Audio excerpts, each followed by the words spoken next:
Hello and welcome to episode 5 of In PS We Trust. My name's Davey, and joined with me, as always, is Phil.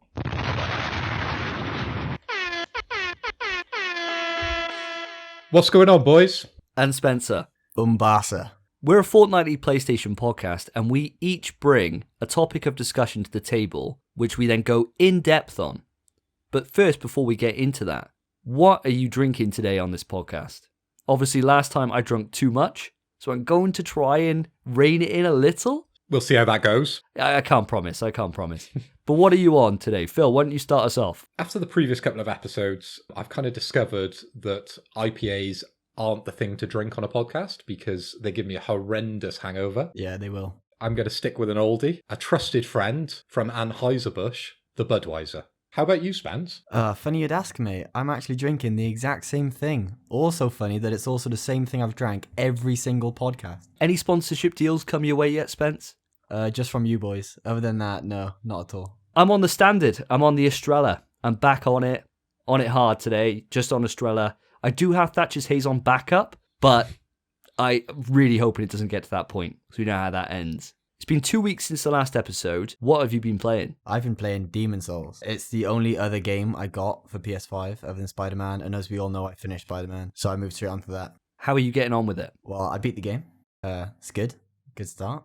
And then I tried New Game Plus. A bit worse. Didn't go quite as well as the first run. You say you've already completed Demon Souls, so how many hours did that take you, Spence, and what difficulty were you playing it on? There is no difficulty. Because I know a lot of our listeners, probably in the same boat, they may have bought Miles, they may have bought Demon Souls. So yeah, what was your experience? You're saying there was no difficulty on it. I'm not a Demon Souls fan. I've never played any of them. Can you speak to that? Yeah, of course. Basically, there's no set difficulty setting you can choose. There's this thing in the game called world tendency, which is how often you die in a specific world.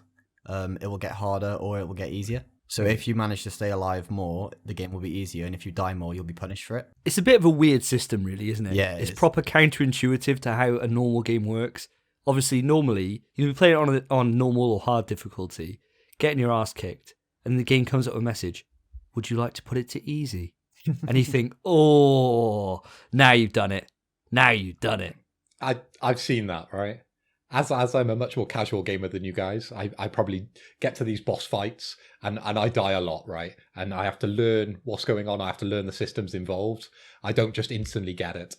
And yeah, I see that message pop up, and you know, it spurs me on to want to do it on hard. Yeah. So how do you feel in Demon Souls once you die, and then the next time you go to it, it's not as hard? No, it is. It's even harder. Demon Souls makes it even harder the more you die. Oh, right. Okay. So I misunderstand that. Yeah, it's counterintuitive. So what happens with World Tendency, there's a few more things to it than just your deaths. There's depending on your actions you do, like if you kill other players or if you invade other players, that will affect the World Tendency as well.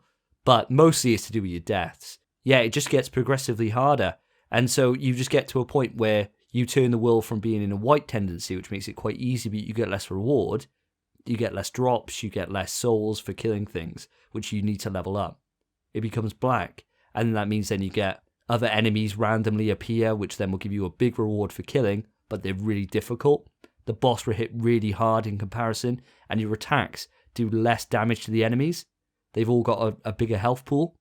So it's a strange system, one that doesn't really make sense in terms of gaming generally. Mm-hmm.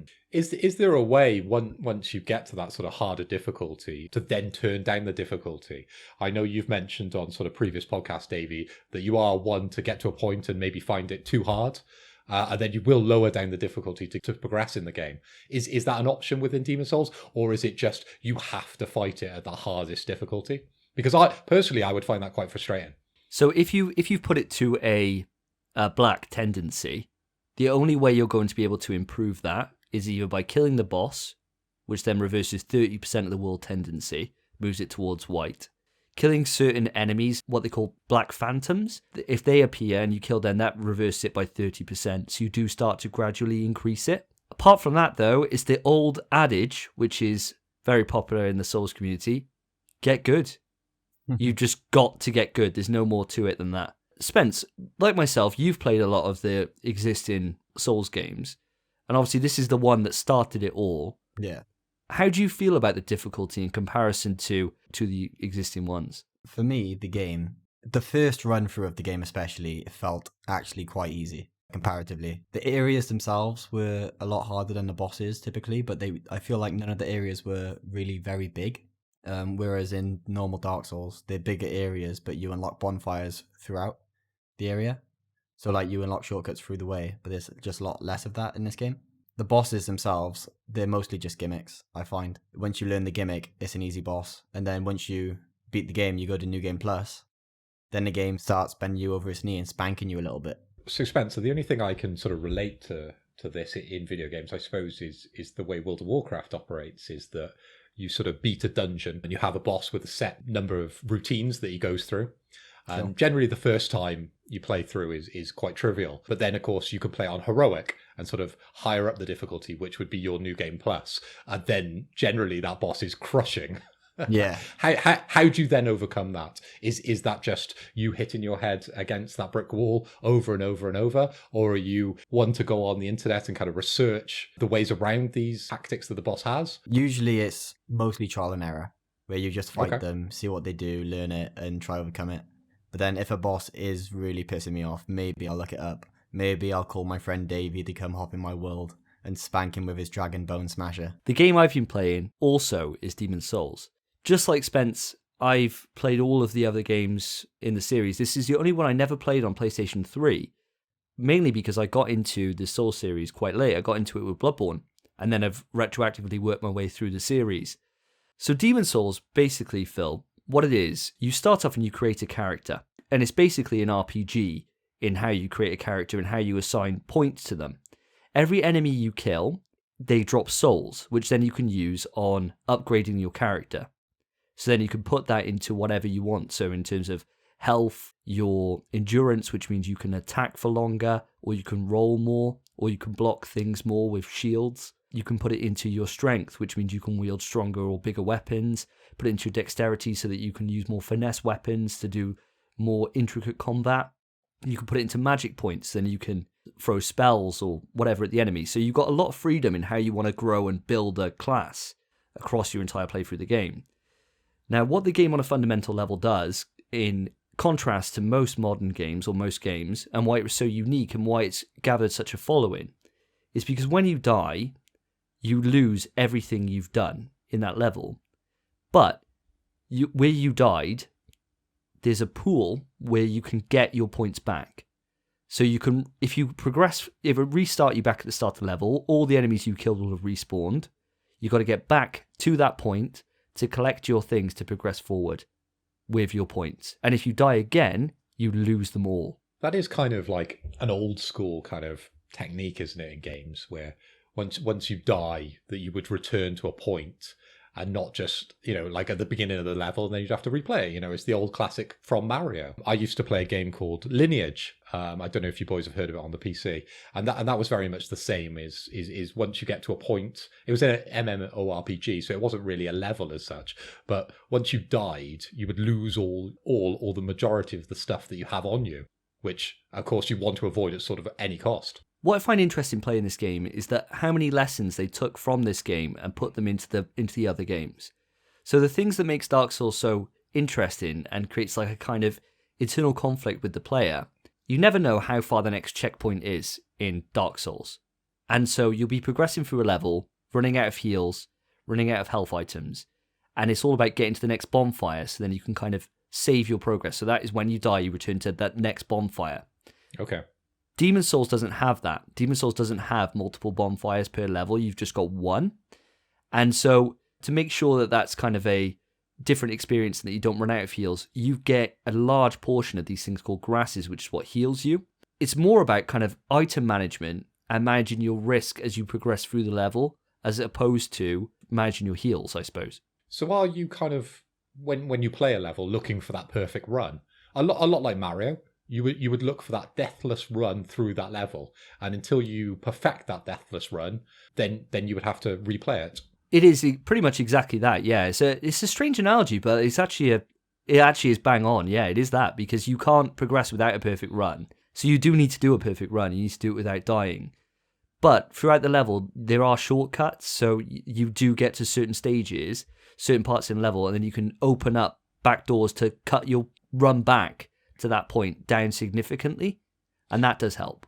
Do you by any chance get a magic whistle to transport you to far off lands? No, but you can warp. You can warp with using the kind of bonfire substitutes. You can use them to be able to travel to different worlds. What were they called in Super Mario World? The star pads that you could warp to different worlds on. I'm seeing a lot of similarities here. That's pretty much where it ends. You can't jump on enemies, so you can't like squash enemies or anything like that. There's no power-ups. You kind of can, actually. If you land on an enemy, it staggers them and does 3 damage. Oh god, that's nothing. The power-up that Spence has got in his game world is me. The problem Spence is having in New Game Plus is that he has a build which is kind of all over the place. He's kind of invested in a few different things, and now in New Game Plus, not having a specialist build is punishing you. Would you say that's fair, Spence? Yeah, I feel like this game very much rewards min-maxing rather than trying to be an all-round player. When you say specialist build, what do you mean? Is that you can sort of spec to, I don't know, agility, for example, and strength? Is that the kind of idea? Or is it more that there's like predefined builds that you would choose, a lot like World of Warcraft, where maybe if you're a rogue, you've got like combat, you've got stealth. How does that work in Demon Souls? It basically works, whereas you kind of just play through the game as you are, and then once you find a weapon that you fall in love with and that you know you want to play the game with, you put all your stats into being able to efficiently use that weapon and making it as strong as it possibly can be. Because you can upgrade weapons as well. And sometimes it costs like massive amounts of souls, items, or even boss souls to upgrade them.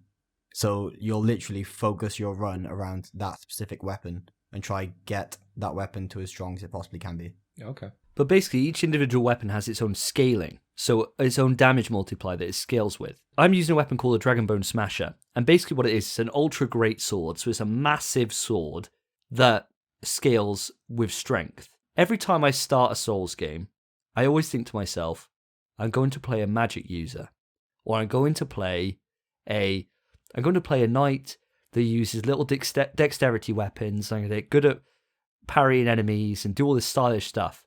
And then I get about 2 hours in, and I've got massive heavy armor on, massive shield, and a massive sword. And I always cannot stop in going into strength and health and endurance, and that's what I put all my stats in. So my character now is able to wield the biggest weapon in the game in one hand instead of having to two-hand it. I can have a big shield with me and massive armor. And it basically just means that any enemy comes near me, they get hit once and they're dead. So my character is busted strong. Spence's character is got the same kind of level of stats as me, but not the right weapon to support that build. So his damage output is 8 times less than mine. Would you say Demon Souls is an unbalanced game then in that sense? You know, games like Diablo where you collect items and collect weaponry, it's very hard to sort of balance that from a development point of view. Would you say Demon Souls sort of suffers from that in the sense that you could, as you said, pick up the biggest sword in the game, put on the heaviest armor in the game, and everything's just a one shot? It's interesting because Demon Souls was a game that launched on the PlayStation 3, and it's been lovingly remastered and remade from the ground up by Bluepoint, who we all know are the best studio for remaking a game, period. They're absolutely fantastic. This game looks stellar. It's the best looking game on PlayStation 5 in my opinion. Without a doubt, it looks absolutely stellar. Just to nip in there, this is an exclusive for PS5, isn't it? Yeah. It is, yeah. It's only available on the PlayStation 5. So Miles Morales Spider-Man, that's also available on PS4. So that's probably why we're in this position where Demon Souls, being the only exclusive, being the only standalone game for PS5, is why it reaches those graphical heights. 100%, yeah, 100% agree with you. It is that. What's interesting is that the team at Bluepoint decided what we're going to do is we're going to just copy the existing code of the game and put it straight over from the PS3 original. There's a few quality of life changes, but in terms of how the game balance, the weapons that are featured, the enemy AI, it's all exactly the same as the PS3 version.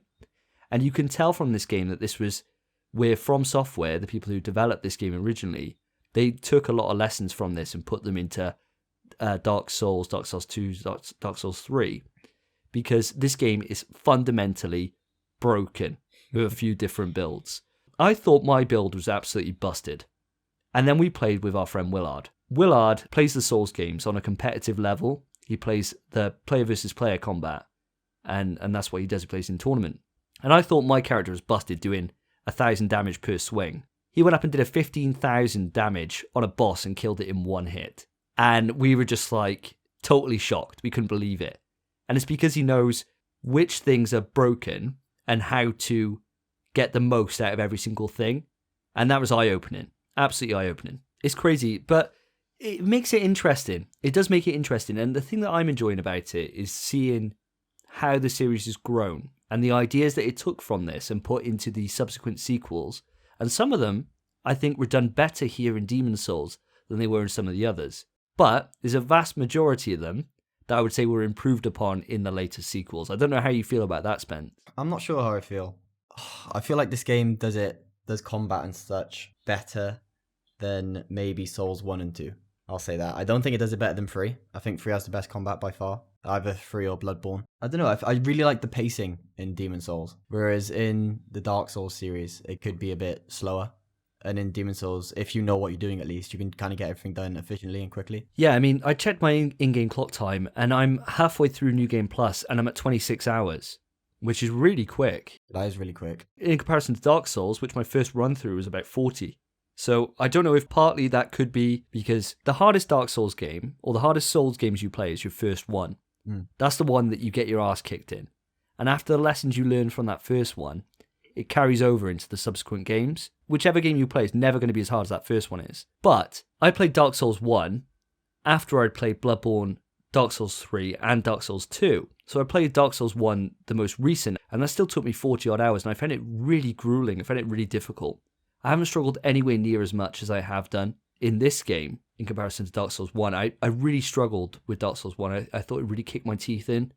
Whereas this game, the bosses are a bit uneven. I do find that the bosses are a bit of a pancake in comparison to the stages themselves. The stages are the difficult thing in this game, as opposed to the bosses, which is the complete inverse of the rest of the Souls trilogy, which I do find quite interesting. But I gotta say, Bluepoint have just done a fantastic job with this. The game is just absolutely beautiful. Co-op is so fun, and it works so well, which normally the Souls games mess up, where your signs don't show, and you get all these different network issues. Whereas me and Spence have been doing New Game Plus together in co-op, just for fun, and it's been working brilliantly. Yeah. It's been so good. Granted, we are getting griefed by tryhards on PvP. Yeah, mate. And that's doing our head in. Bloody hell. But great game. Absolutely fantastic. And you know what adds to that experience, mate? It's the picture-in-picture mode on PlayStation 5. Picture-in-picture has got to be the best feature of the PlayStation 5, in my opinion. So good. For playing games with somebody else, it is fantastic. I don't think it would work very well in like a shooter or anything like that, but in terms of a game like this, it's just superb. Yeah. And I imagine it would be great in Sackboy's Big Adventure as well.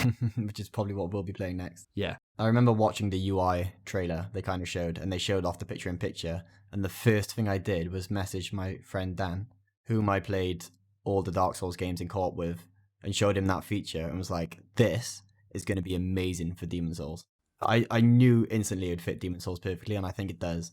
I'm not sure, even like other story-based co-op games, I don't think it'll fit as well. Maybe it will, but for Demon's Souls it is perfect. So guys, do you feel like Demon's Souls is a fitting release title for PS5? When we look back to PS4 and we're looking at Killzone Shadowfall, do you think it lives up to those sort of heights? Because I remember when that game came out, everyone was talking about it. Everyone was talking about the graphics and how amazing that game was. I think it's a bit of a difficult one to say. The Souls games are always their own niche. And granted, they're an ever-growing niche, and it's a really popular game. And especially among the hardcore, most hardcore people you spoke to will have played a Souls game at this point, I would say.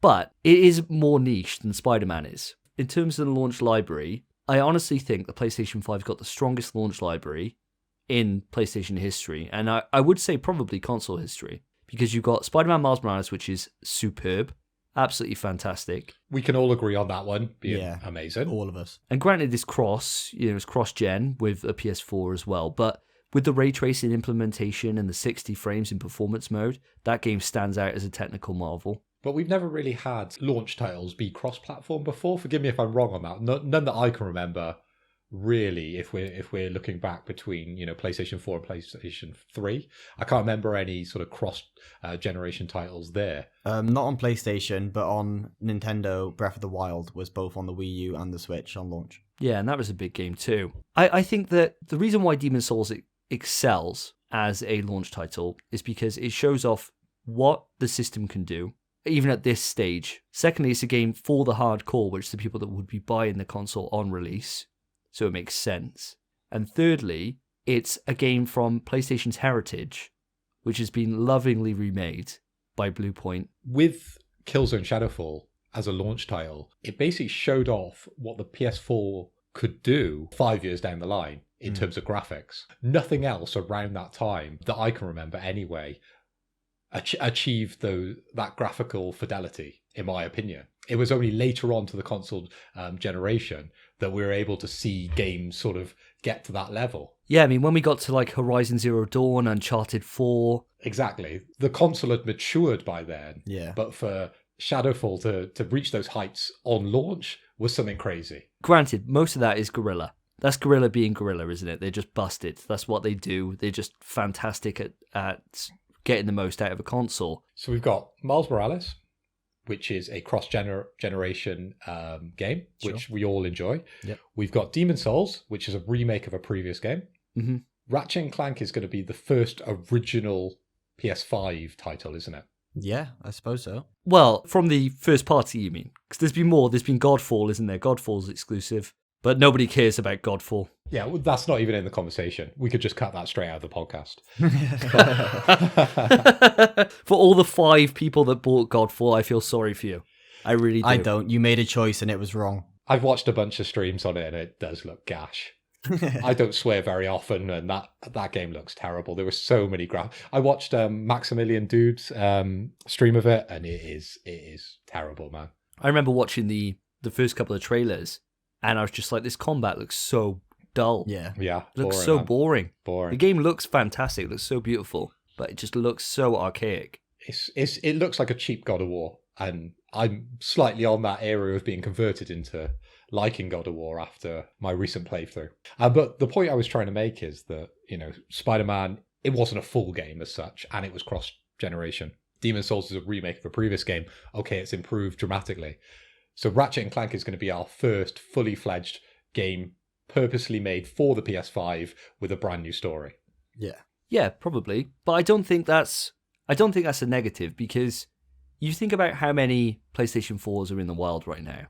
They knew, obviously they were warning for a long time, about how limited stock was going to be for PlayStation 5. And I'm surprised they even launched it in this current climate, to be honest. And so it would have made perfect sense for them to release it on PS4, PS5, and not isolate it on that platform, especially for Spider-Man. Having Ratchet & Clank as the first big game on PlayStation 5, does that lineage, does that name live up to the hype for you guys? Like, I love Ratchet & Clank, but I don't know if it's universal. Something like Killzone would be for PS4. And your statement on this being the strongest lineup, I don't think I agree on. Ooh. I think when you look at a game like Miles Morales, you kind of put it down a little bit there when you said it wasn't a full game. I've had plenty of games that have been similar runtime, and they haven't been anywhere near the production level of Miles Morales, which I thought was an absolutely superb experience. I 100% agree with you in the sense that you're saying the production value is incredible.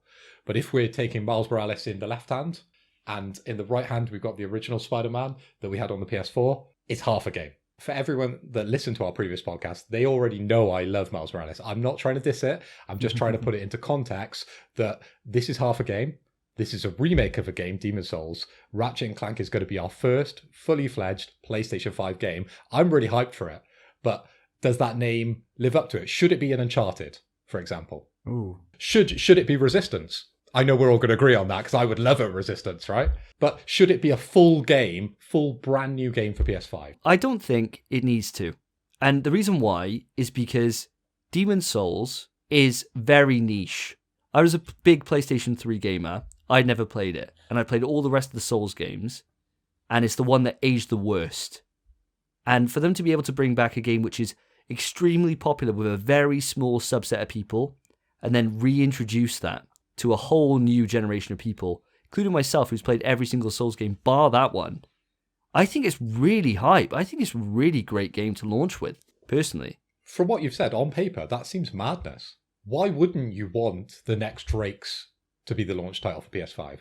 The next Resistance, the next big God of War to be a game that you launch with your new console, that shows off all this different technology that's involved. I know Miles Morales definitely showed off ray tracing, right? But there's a lot more technology in that console. There's a lot more possibilities out there, right? I hear that, and that's exactly why I think they're doing Ratchet and Clank rather than something else. Because the whole point of this new Ratchet and Clank is about like hopping in rifts and changing dimensions, and it's basically using the SSD times. That's why this game isn't on PS4, because the PS4 couldn't do it. If it was capable, or if that wasn't the whole gimmick of the game, it would be on PlayStation 4, but it's not. Phil, we've been talking about Demon's Souls for quite a while, but what have you been playing? Well, I've been trying to catch you boys up on Spider-Man. Oh, yeah. As you know, I have completed the game, done the main story. Sure. That we spoke about in the last podcast.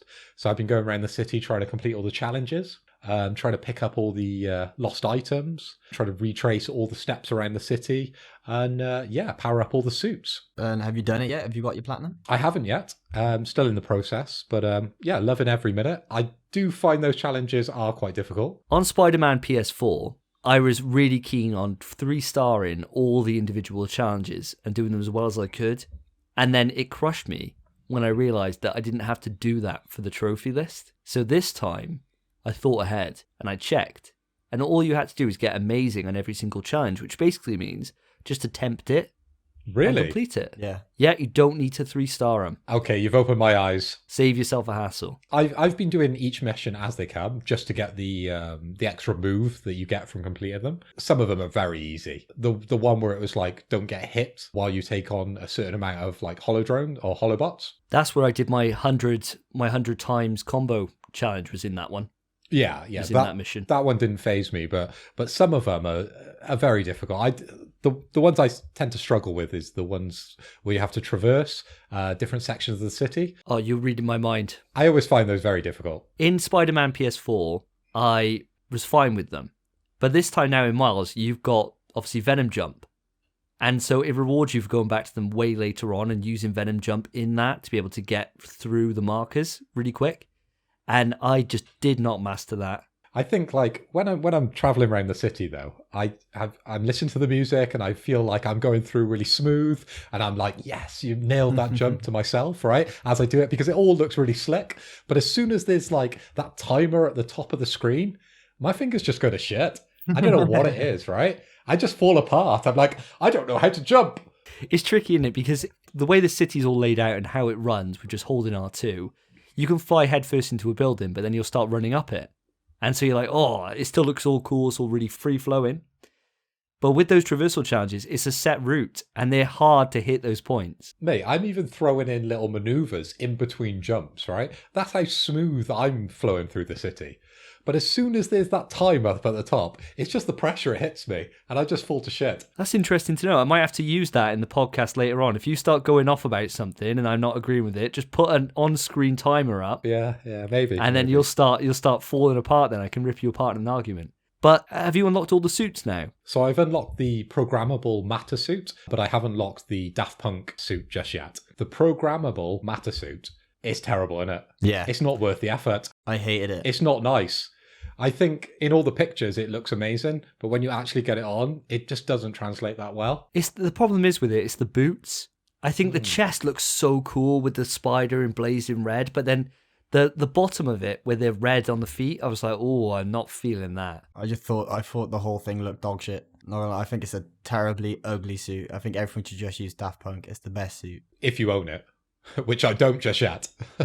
What I want to know, Phil, what are you thinking of going on to after you're done with Spider-Man? Because that's the only game you've got. Are you thinking of ticking God of War off the backlog or going on to something else? So as you know, I've been sort of dipping my toe into the streaming universe, trying to work out how that all works on Twitch. Because over COVID, I've been working from home. I'm blessed in the sense that I have a TV in my office, so I can work and watch TV. 99% of the time when I'm not watching Homes Under the Hammer, I'm watching Twitch. What a show. What a show, by the way. What's Dion Dublin up to these days, mate? I know you're a big fan. This is the second shout out that Dion Dublin's had on this podcast. He's my boy, right? Has he been finding any absolute bargains for Homes Under the Hammer? There's some big advice there. And just as a side point, I have got my Help to Buy ISA all stacked up, ready to go. So I'm just picking up a couple of tips every day just to see what I should do in the future with my investment. Why don't you write into Dion Dublin and just ask him if you can be on Homes Under the Hammer? Oh, mate, I've shouted him out twice on this podcast. He'll be straight into my DMs. Give him a proposition, mate. Be like, if you let me on Homes Under the Hammer, we'll let you be on our podcast. See what he says. Imagine that. Imagine that's one way to grow a podcast brand, is to get Homes Under the Hammer involved. One of the most popular shows, I'm sure, on daytime TV between the hours of 10 and 11, or whatever time it's even on. I bet since COVID, though, the viewer figures have skyrocketed. Yeah, they probably have. Because everyone's at home and everyone wants to know how to, invest 100 grand and get 150 off a house. Come on. He's the guy on Twitter spreading the rumours about don't take the vaccination early. He wants it to keep going. He's spreading misinformation. I don't know if that's slander. Don't know if I'll get sued for that. Can you imagine? It's just like, don't let it end. It's too good. It's too good. Yeah, we're making too much money off COVID because the figures are so high. Anyway, what I was trying to allude to is that I've been watching a lot of Twitch and I've been dipping my toe, doing a couple of streams here and there. So I've been doing some PC games, streaming a little Necromunda, streaming a little Raid from time to time. I haven't ventured into League of Legends because I feel like, I'm not confident enough to go into that because the feedback would be terrible. But I have got my PlayStation 4 hooked up, so I'm thinking of revisiting a couple of titles on my list. I do want to go back and complete God of War after your recommendation, Davey. It's the first thing you've ever told me that now I believe. For the audience, if you don't know, some of the recommendations in the past have included The Last of Us. Actually, second. Fair play to you. Last of Us was great. That took how many years for you to get round to that? 5 years, maybe? For you to get round to that recommendation? God of War's now 2 years. But on the flip side, I recommended Half-Life 2 to you. But you played it at the worst time ever. Yeah. It wasn't a good idea for me to play it then. It was fine. It was a fun game. It was fun. Just, that Cloud City place, I hated that place. But the gravity gun was cool. I'd like to do a bit of God of War. I was thinking of maybe Doom 2, streaming that a little bit, but I haven't got around to that yet. Spider-Man is taking up all my time, so I need to platinum that before I get back to my streaming. Every single episode of this show, I mention about writing in to the email, pswetrust@gmail.com. Well, we finally got some listener mail. Let's go, baby! So our first email is from our number one fan, and that's what he calls himself, Joseph Thomas. So I'm going to read this verbatim, and we'll go through it as we go, because it's a long question. So he says, "Hello, gents. It's me, your number one fan here at it again. It seemed obvious to me, but I thought I'd let Davey and Phil know that Spencer was clearly paid off last episode by none other than Sony. Yes, you heard me right. What evidence do I have, you're wondering? Well, why else would he defend tapping the PS button to access the quick start menu? Sure, that's nice as a new feature, but why is it not able to be accessed by also holding the button, if that's been the standard for many years? Spencer, anything to say to that scathing accusation?" Yeah, I got two responses to that dog shit question.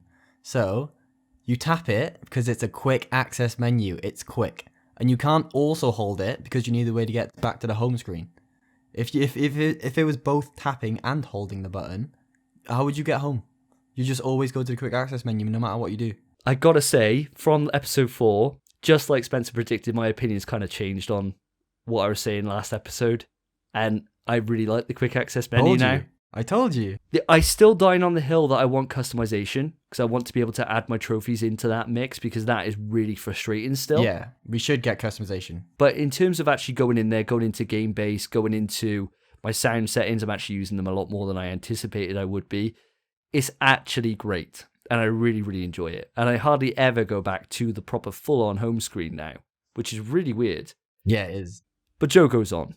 This would also explain the bizarre belief that Miles is better than Peter, as Sony have pumped a lot of money into the marketing and advertisement of the newest entry in the franchise, of course.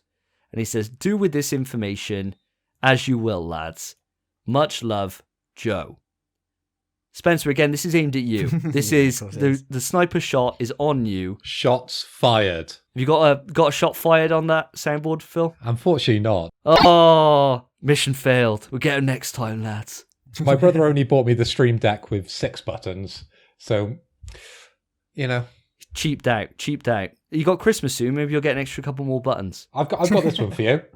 Understand that! So maybe Can't use that. We can't use Westwood in here. maybe that'll feature a little later.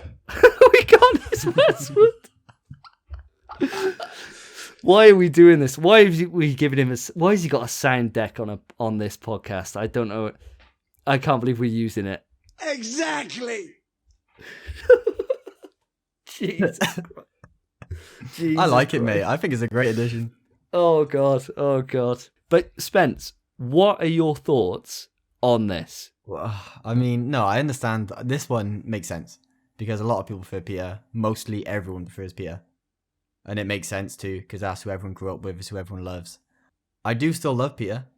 Like, I'm not saying anything bad about him. I have him on my arm. I love Peter Parker. I love his story. But I don't know. I just do like Miles maybe a bit more. I think it's the extra powers and stuff and it's the differences they've made with it. Now, I do want to bring something very important up in this podcast. Later on, we're going to be discussing Spencer's new TV that he's got. I need to know, is that a Sony TV that you have, Spence? It's a Samsung. Okay, all right, that puts that to bed. So I was thinking for a moment that maybe that sponsorship deal was that lucrative that you got yourself a new TV out of it. But I'm glad you're just talking shit. Exactly! Anything to add to this discussion, Phil, other than soundboards? Well, I've only got 6 buttons, so I'm running out of sounds quite quickly. What Spencer's saying, I think, is the opposition to the argument here, isn't he? The majority have grown up with Peter, but I suppose it's an older crowd, isn't it? I think Spencer being 22, are you, Spence? 22, but I did also 22? grow up with Peter. Yeah. I was literally in the Okay. cinema when I was like 4 or 5 watching the movies, and I've read the comics. But I suppose you're more willing to accept a newer Spider-Man coming in. I think, for me, all these grey hairs on my head, it's a harder pill to swallow for me. Yeah, I get that. Yeah, that makes sense. So our second question that we got is from FPL TV. So FPL TV are a YouTube channel that you guys should check out if you enjoy fantasy football. Big channel. But they've wrote in with a burning, seething question that I really want to hear your guys' opinions on. He says, all right, lads, removing bias, which console design do you prefer? And if the roles were reversed, so the Xbox looked like the PlayStation and PlayStation looked like the Xbox, would you still feel the same way about them? So, of course, we're comparing here the Xbox Series X. I think I've got that right. Yeah, that is. No, it is Xbox Series X. That is right. Xbox Series X and the PlayStation 5. Which console design do you prefer? Phil, over to you first. As a lot of our listeners know, I've got a heavy sort of PC background. I'm influenced on a lot of my choices by that heritage. And all my PCs are big black boxes, right? I don't go for the whole neon lights. I don't go for the water cooling. I spend my money more on the graphics card and the processor, just to get the max out of the computer. I don't care what it looks like. It sits under my desk. When I first saw the new Xbox, the new PlayStation, in all the photos, I was actually hyped about the PlayStation more than the Xbox. But now I have a PlayStation. I just don't feel like it's executed as well as I'd like it to be. It's huge. It's bulky. I don't feel like... I just don't like it. Personally, I see it on my shelf now, and I just don't like it as much as maybe I would like the design of the Xbox. Of course, you've got the PlayStation in horizontal mode, don't you? I have, yes. With the Xbox, would you have to have that in horizontal mode as well? Yes, I believe so. Yeah, I don't think I have space to have any kind of vertical consoles really, unless they're completely hidden. When I first saw the Xbox Series X, I thought, oh, it's just a box. It looks so boring. And then obviously you had those class memes that came out where it looked like a mini fridge. And they always make me laugh, and they were good. But what's quite interesting is the more time that's gone on, the more that design has grown on me. I actually really think it looks really elegant and really nice.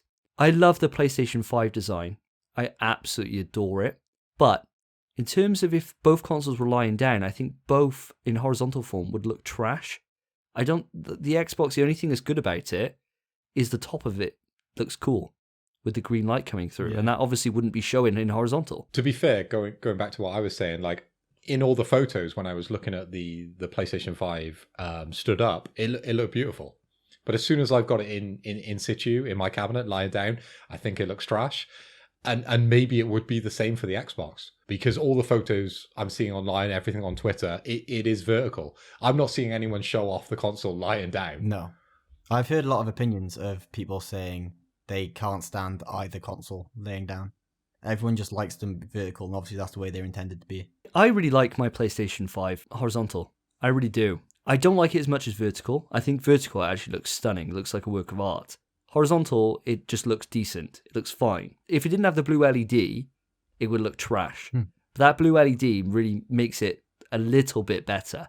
I think it was completely the opposite, though, with PlayStation 4, because when I had the PlayStation 4 downstairs, it was horizontal underneath my TV, the same place the PS5 is.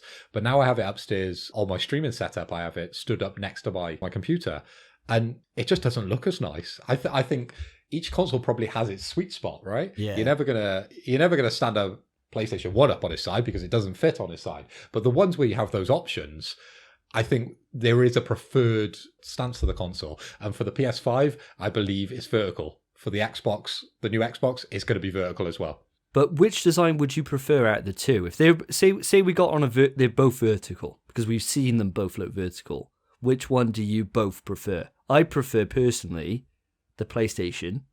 However, I haven't seen an Xbox Series X in person yet. So I think I'd like to see the size comparison between the two.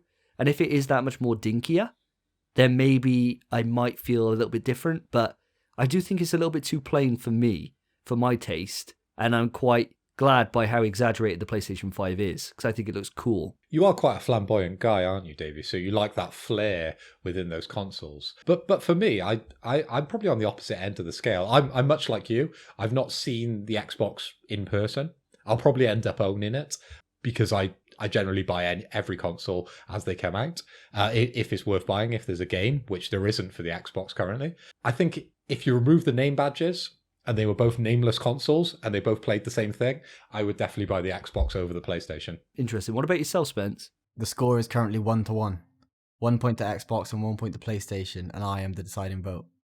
My console, my PlayStation 5, is in vertical, which, as we've all said, is the preferred way to be. I haven't seen an Xbox in person either, same as all of us. But when I'm playing my PlayStation and I'm looking at the games and I see something beautiful, I'll appreciate it and look down, because my PlayStation's directly below my TV, and I'll look down and just look at the PlayStation and be like, that is beautiful, and I'll appreciate it. Whereas I think if I had the Xbox design there, even if it was still a PlayStation just in an Xbox box, I don't think I'd like to look at it nearly as much.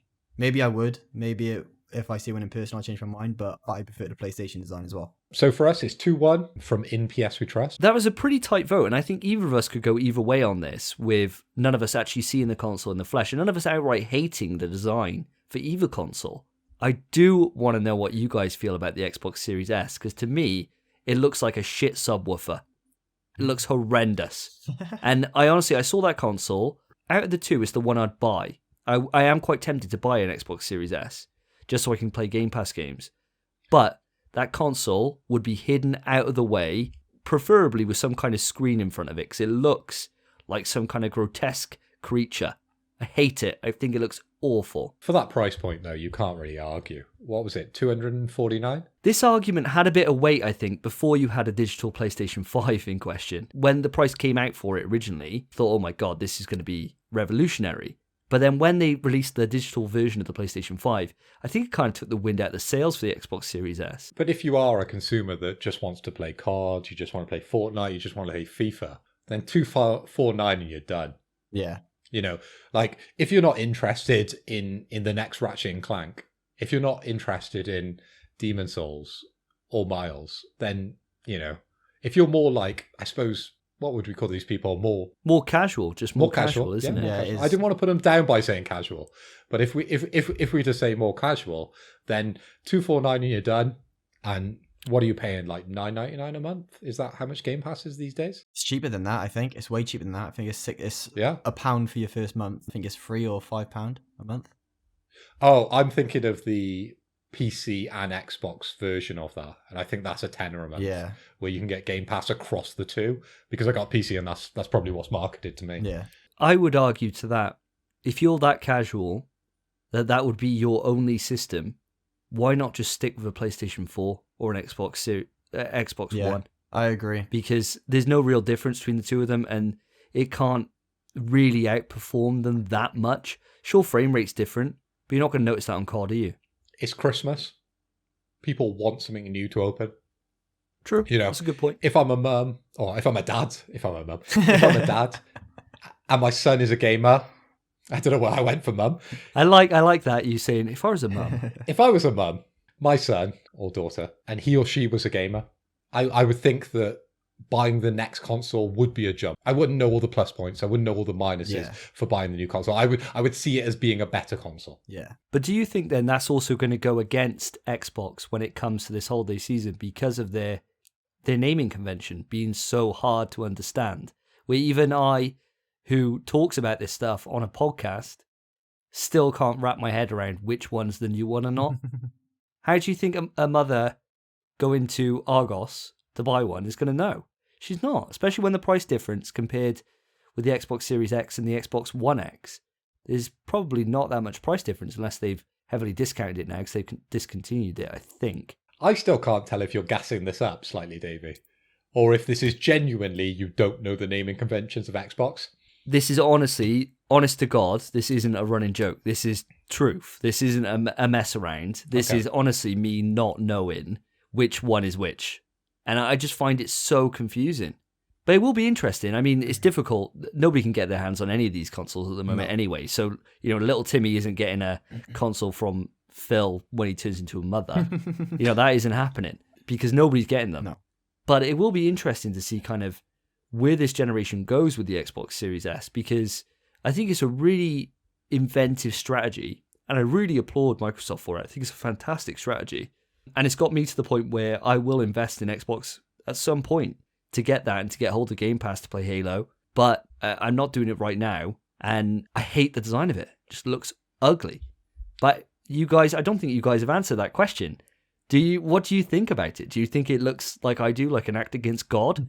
Or do you think it's actually all right? I agree with exactly what you said earlier, where it looks like a dodgy ass subwoofer.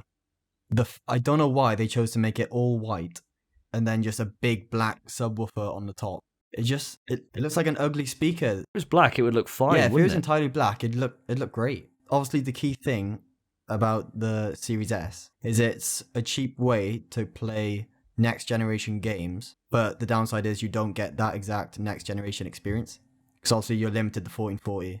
You don't have quite as much stuff as the Series X. It is ugly, but it's still quite good. I think it's a great idea, but I don't know if I'd ever get one. I have a PC for Game Pass, so I have no interest in it whatsoever. For me, this probably influences my choice on PS5. I'm not a big fan of white consoles. Don't really like them. You know, when I look at my TV, and that's where, you know, the console will sit. It's all black. I don't have a white TV. I don't have a white DVD player. My Apple TV isn't white. You know, why suddenly is my console white? What about the Wii? The Wii was white. My console isn't. I've got the Smash Brothers Special Edition one, Ooh. which I purposely bought. Your PlayStation 3, if I remember, is white, is not? Yes, but David, did I buy that PlayStation? No, I did not. An ex-girlfriend bought me that, and she bought me the God of War Special Edition. And that's why she's an ex. Understand that! You're getting a lot of use out of this today. You're getting a lot of use out of this. There's been a number of rumours circulating on the internet once again. And this isn't a new rumour. This was originally came out about 6 or 7 months ago, as far as I'm aware. But it's had a lot of credence, because the leaker who leaked this rumour was responsible for leaking the God of War Ragnarok title a year before it was actually shown. So it has a lot of precedence behind it. The rumour in question is that Bluepoint, the studio who just did Demon's Souls for PlayStation 5, are 3 years into the development of a Metal Gear Solid 1 remake for the PlayStation 5 exclusively. And the rumour is that it will be shown on the Game Awards, which is a day after this podcast goes live. So first, before I get into my topic, what are your thoughts on that, boys? I've not had an awful lot of experience with Metal Gear. I've played 4, which was just like watching some cutscenes, really. But I did enjoy it. I played Rising Revengeance, which is different, obviously, but it was great. Love that hack and slash, Devil May Cry kind of shit. And I've played Twin Snakes. So my Metal Gear experience isn't great. So I've played the majority of the Metal Gear Solid games, and as our listeners know, I'm a big fan of Hideo Kojima. But do we really need a third version of Metal Gear Solid 1? See, this is where I was about to go. Yes. Because obviously I'm younger than you boys, so I didn't really experience Metal Gear 1. And Bluepoint are damn good at making remakes. So if they make this as good as the original, and a new way for people to experience it, such as myself, then I'd very much like it, yeah. There's a lot of remakes. Every console these days seems to be remaking games. But is this the first one? It is, at least in my memory, of a third iteration of an original game. I think you're actually counting Twin Snakes, which you should not, because that game is an abomination. That game is not a true remake of Metal Gear Solid 1. It is a bastard child and should be forgotten. Have you ever tried to buy Twin Snakes? Do you know how rare that game is? Do you know how much it sells for on eBay? Christ. It's ridiculous, isn't it? I don't know how much it goes for. I'm looking at it right now, £150. But free postage. The reason why I'm so against Twin Snakes is because it basically put everything that was great about Metal Gear Solid 2 and just imported it lazily into Metal Gear Solid 1. And the problem with that, it had the same enemy placement, same enemy AI, kind of everything really, in terms of where they walked and everything else. The problem is, when you can see their cone of vision, but you've got first-person shooting, so you can track them across the map and stay out of their cone, the game is just laughably easy. There's no need to stealth anything. You could just stand outside their cone, go into first person and get a headshot on them and trank them out. But for me and you, Davey, this will be the third time we've played this game. So isn't this going to be ridiculously easy because we know everything that's going on? Do Bluepoint change games in any way? They make improvements, yes. It depends on what their vision is for that game, I suppose. So if we look at the two previous games they've done, so in terms of Demon's Souls and in terms of Shadow of the Colossus, both have been absolutely stellar. One from the PlayStation 2 and one from the PlayStation 3. With both of those games, they have added quality of life changes. So in Demon's Souls, sure, the enemy AI and everything like that is exactly the same. The weapons all have the same damage stats, everything else. But now, when it comes to fast traveling, you don't have to return to the Nexus to travel to the next point. You can travel between worlds, which is something you couldn't do before. You've got just a lot of these little different quality of life things that make the game that much better. Now, in terms of Shadow of the Colossus, they introduced a brand new control system, because that game played like absolute shit. Even at the time, it didn't control very well, and they improved it, and they improved the system and made it a lot better. The rumour with this actually is a little bit deeper. I didn't think I'd have to really cover this, but I will. Apparently, the Metal Gear Solid 1 remake is going to have the same mechanics as Metal Gear Solid 5. Oh. So you're going to be able to do a lot more in that environment, which would mean that they'll need to redesign those environments from the ground up. Now, I'm a little bit worried if it was anybody other than Bluepoint. If it's Bluepoint behind it, I have literally zero reason to worry because they are fantastic. If it was anybody else, if it was an internal Konami studio, I would be extremely worried about this. But with Bluepoint, I have absolute trust in them. The only other game that I can think of that's had this kind of ground-up remake treatment is Final Fantasy VII. And the way they did that remake was astonishing. Except for the ending, which was trash. The rest of that game was handled with so much love, care, and affection that if they decided they were going to do Metal Gear Solid 1 and put in Metal Gear Solid 5 controls, which is the best it's been in the entire series, in my opinion, I am all about that. Just for context for our listeners, my favourite game of all time is Metal Gear Solid 1.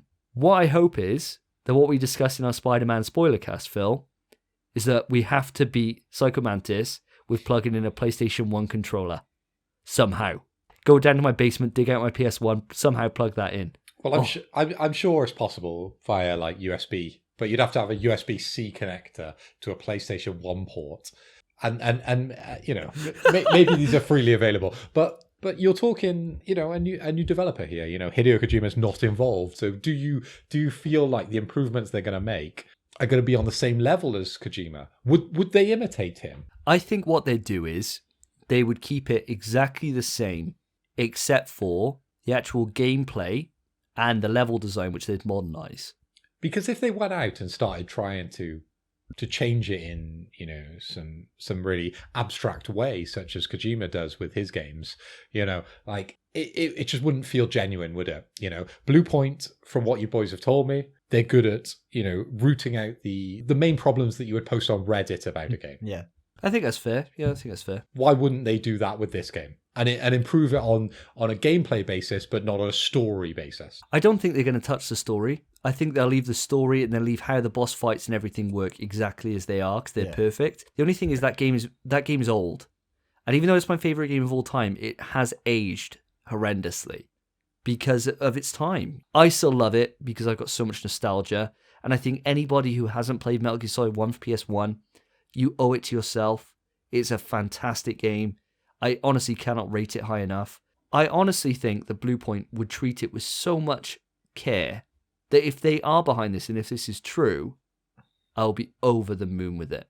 Do you feel like they would get an equal response if they just re-released the older game on PS5 for these people who are so passionate about it that haven't played it to play it as maybe one of the optional downloads on PS Plus, as opposed to remaking the game by a different developer when the architect of that game has moved on and started making new games? Well, I think you've got a direct comparison with that with Final Fantasy VII. Because Final Fantasy VII, 6 months before the remake was made, they released it on PlayStation 4 in its original PlayStation 1 form. And it didn't chart. Really? Okay. Didn't chart anywhere, no. Is that because they knew there was a new version coming on? No. Or just there wasn't that love? It's just because it's an older game. It's an older game that it has aged horrendously. And so the thing about it is, a PlayStation 2 or a PlayStation 3 game, you don't really need to remake them. You can remaster a lot of these games. You can kind of spruce up the visuals and it's fine. And they play fine. Like Code Veronica, for example. That game came out in 2000. I played it on the PlayStation 4. And it was great. It was fantastic. Whereas a lot of these PlayStation 1 games, they were kind of It was all experimenting, really, in how you work in a 3D environment. And all these things were kind of pioneers for their genre. And Metal Gear Solid was so inspirational and is the herald for the stealth genre to come, with Splinter Cell and Hitman and everything else. Unfortunately, they just don't hold up as well for people. I can't imagine a 14-year-old or 13-year-old or anything like that trying Metal Gear now and having the same reaction that I had to it when I was that age. We've spoke to this previously on the podcast when you revisited Half-Life 2. All those dynamics, all those things that you would see in the game that was unique to Half-Life 2 had been done a million times. So why... I'm playing the new Metal Gear Solid game. Why is this new to me? I've seen it a million times in games. I'd argue that you haven't seen anything in the Metal Gear Solid games again. Because those boss fights in those games are the best boss fights in any game of all time, in my opinion. Fighting Foxhound in Metal Gear Solid 1, each boss is so unique, so memorable, and hasn't been done as well in any other Metal Gear or any other game, in my opinion. And obviously this is heavily biased because it's my favourite game of all time. But all that is Kojima, right? Have we ever had any official kind of feedback from the man himself? Has he tweeted about this? No, well, his relationship with Konami is obviously completely sullied. Sure. There is a subsequent rumour that's getting steam as well. And this could be something that's shown at the Game Awards too. And this is heavily rumoured. And obviously take this with a pinch of salt. And normally I wouldn't talk conjectural rumour. But this will lead into my topic that we will get onto shortly, I promise. So the second rumour is that Kojima's game that he's working on currently is Silent Hills. That he's back on it. And that Konami have given him license to do it. I don't think so. I honestly struggle to believe that rumour. I think that's a load of shit. Because of how poorly that relationship ended. But at the end of the day, companies, when money's involved, do you really care? Like, if it's going to make an absolute bucket load of cash, why wouldn't you just let it happen? That's the thing. But it's a Japanese company and they've They're a bit more honor-based than an American or UK company. Money talks, bullshit walks, mate. To be honest, I've seen Metal Gear. I've seen it done a second time. Do I want it a third time? Probably not. I want a new game. Well, wait till the trailer. Wait for the Blue Point trailer to blow your mind. Because it's Blue Point. I want someone to pick that up and go with it and give me the next iteration. And I don't want... what was it? Metal Gear? Survive. Like Survivor or whatever it was? Yeah, Survive. Oh, God. I don't want that again. I want someone to do something meaningful with that IP or lay it to rest and let's not see it again. I was going to say that. So are you quite happy with somebody else taking the reins on it in Konami without Kojima being there? I'm more than happy for someone to give it a go, right? Like, ultimately, why not? It's one of their biggest IPs, and it's not up to Hideo Kojima. He's signed off on that. You know, they can freely make Metal Gear Solid games as they are, so why not push that boundary and make it into something else? You've got the fan base there. If it is a money-making exercise, we're all going to buy the next iteration of Metal Gear Solid, even if it is terrible and it's going to make money. So why not pick up someone, I don't know who that someone is, to take those reins up for that challenge and see where it goes. Yeah, it's a good point. Movie directors do it all the time, don't they? Yeah. There's many, examples of different directors picking up movies and flying with it and maybe that being a success. And I don't see why it would be any different for video games. True. Good point. My favourite film of all time is Aliens, which is, James Cameron taking up Ridley Scott's mantle with the Alien franchise and making a completely different spin on it. And that's my favourite one in that series. So it definitely can be done. The Transformer series has been a crock of shit. If they rang me up, and they said, Phil, do you want to write the next Transformer movie? It's going to be a banger. Who would be the main bots in it? Because obviously in the original Transformers movies, not the classic, I mean, the Megan Fox ones, it's Bumblebee obviously is the main guy in that. Who would be your main Transformer? Bumblebee was never the main guy in the cartoons. Isn't that their car? Isn't that their car that they have in the Transformers movies in the new With ones? Shia LaBeouf and Megan Fox. To be honest, Davey, I've never watched these new versions of the. It was always Hot Rod or Optimus Prime that you followed in the story. So give me a pitch then.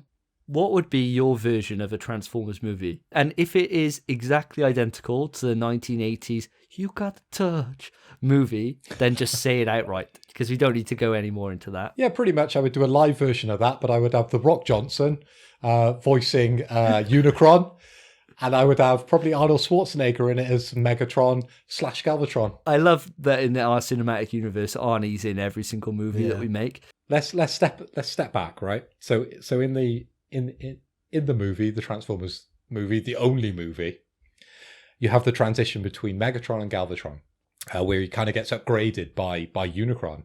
So let's have Arnie as the original Megatron, and let's have Sly as Galvatron. Now that is a movie.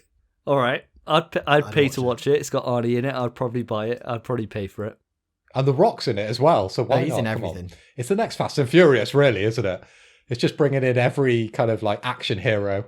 The Expendables. It's the Expendables, but in the Transformers universe. But an animated movie. It'd be perfect. Oh, it'd be animated. It wouldn't be live action then.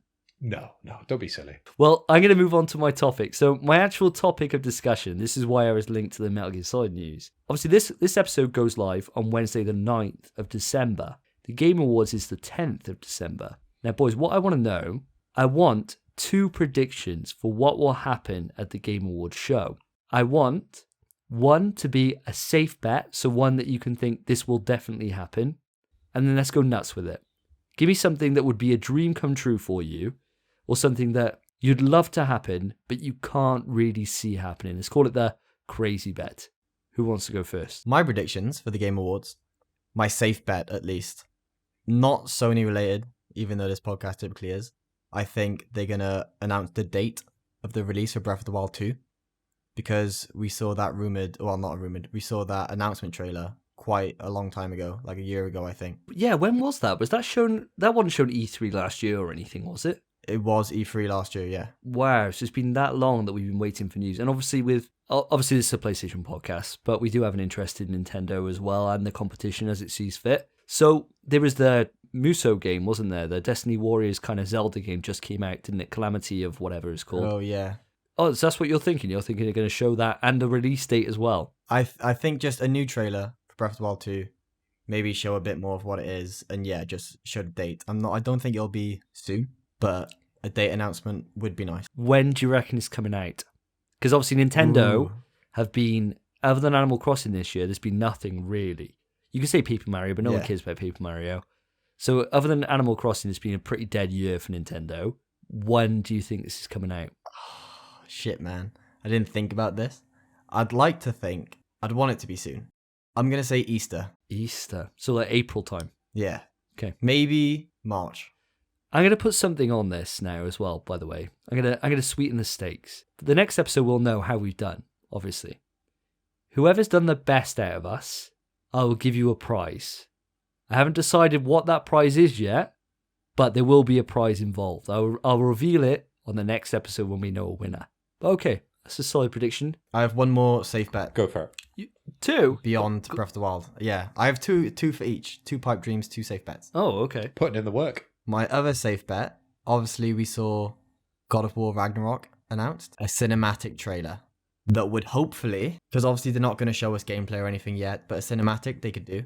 And hopefully what I'd like them to do is confirm whether it's cross-gen or solely PS5. That'd be big. That'd be big. That would be big. I honestly, I think it was a bit of a mistake, them showing that God of War sizzle on the end of the last Direct they did. Because they didn't need it. The last Direct, the last, like, PlayStation stream they did for the console when they announced their price and everything like that was such a positive stream. Obviously, we were buzzing all night from that.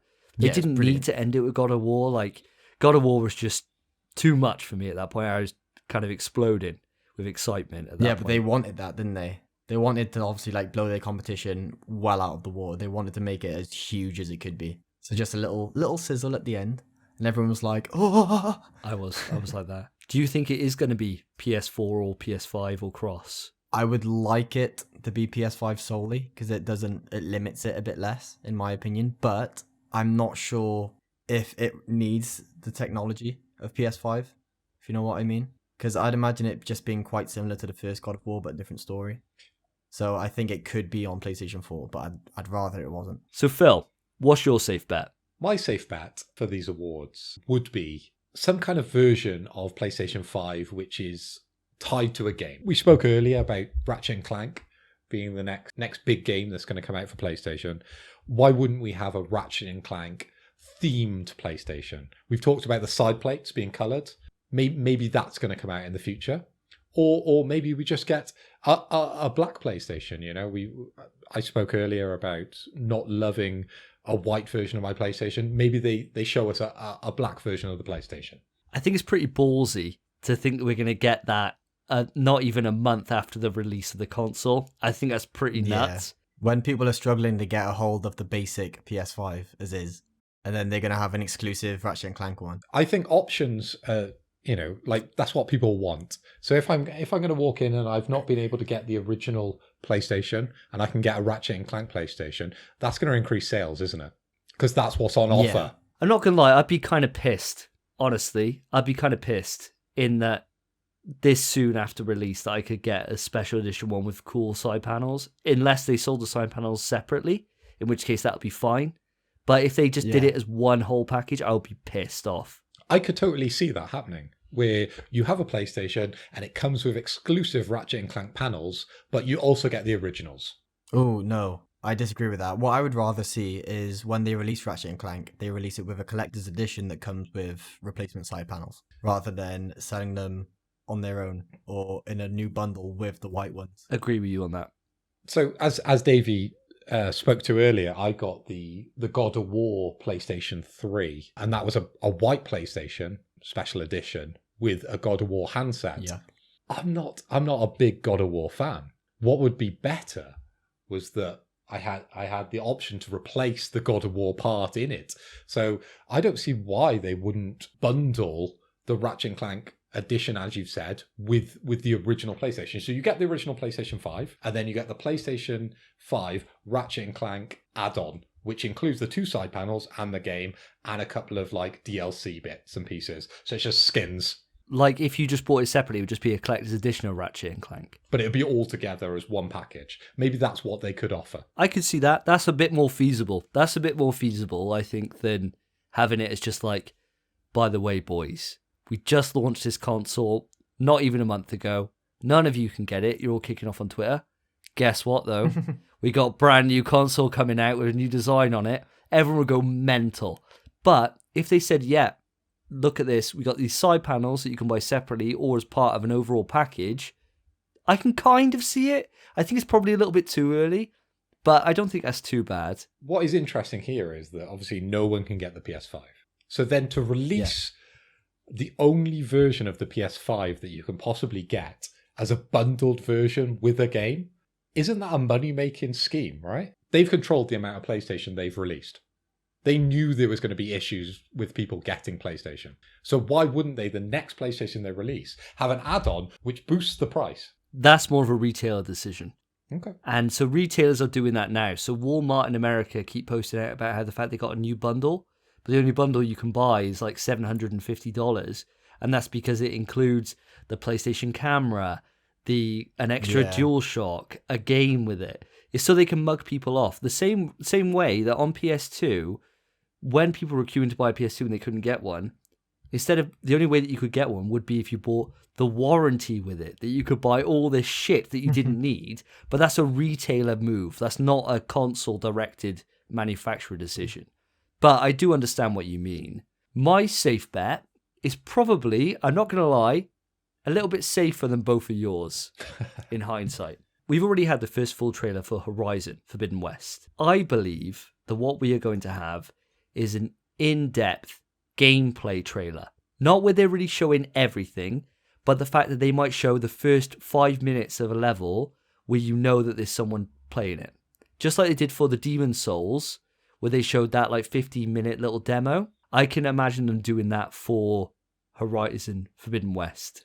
Would that be someone they bring onto stage and they're like, I've got Mac here playing X. Oh God, I hope not. I really hate those because they're completely set up. And is he really playing them? I don't know. Yeah, I hate those. I hope not. Definitely I hope not. they're just like, oh, and here we go. Here's our next trailer. And then it's just like captured on PlayStation 5. And it is just the trailer, but it's just a gameplay trailer. You want it to be captured on PlayStation 5. So played on PlayStation 5. So not on a development console on PC. Just like they did for the PlayStation 5, for the first initial like direct videos that they did for PlayStation 5, where they showed gameplay footage captured on PlayStation 5. And that's why that contrasted so much with Xbox's reveals, which were theatrical trailers. I'd want like a full gameplay, like 5-6 minutes maybe, of Horizon. That's what my bet is. Exactly. So we got our safe bets. I think some are safer than others. What about your crazy pipe dream bets? Spence, you started off.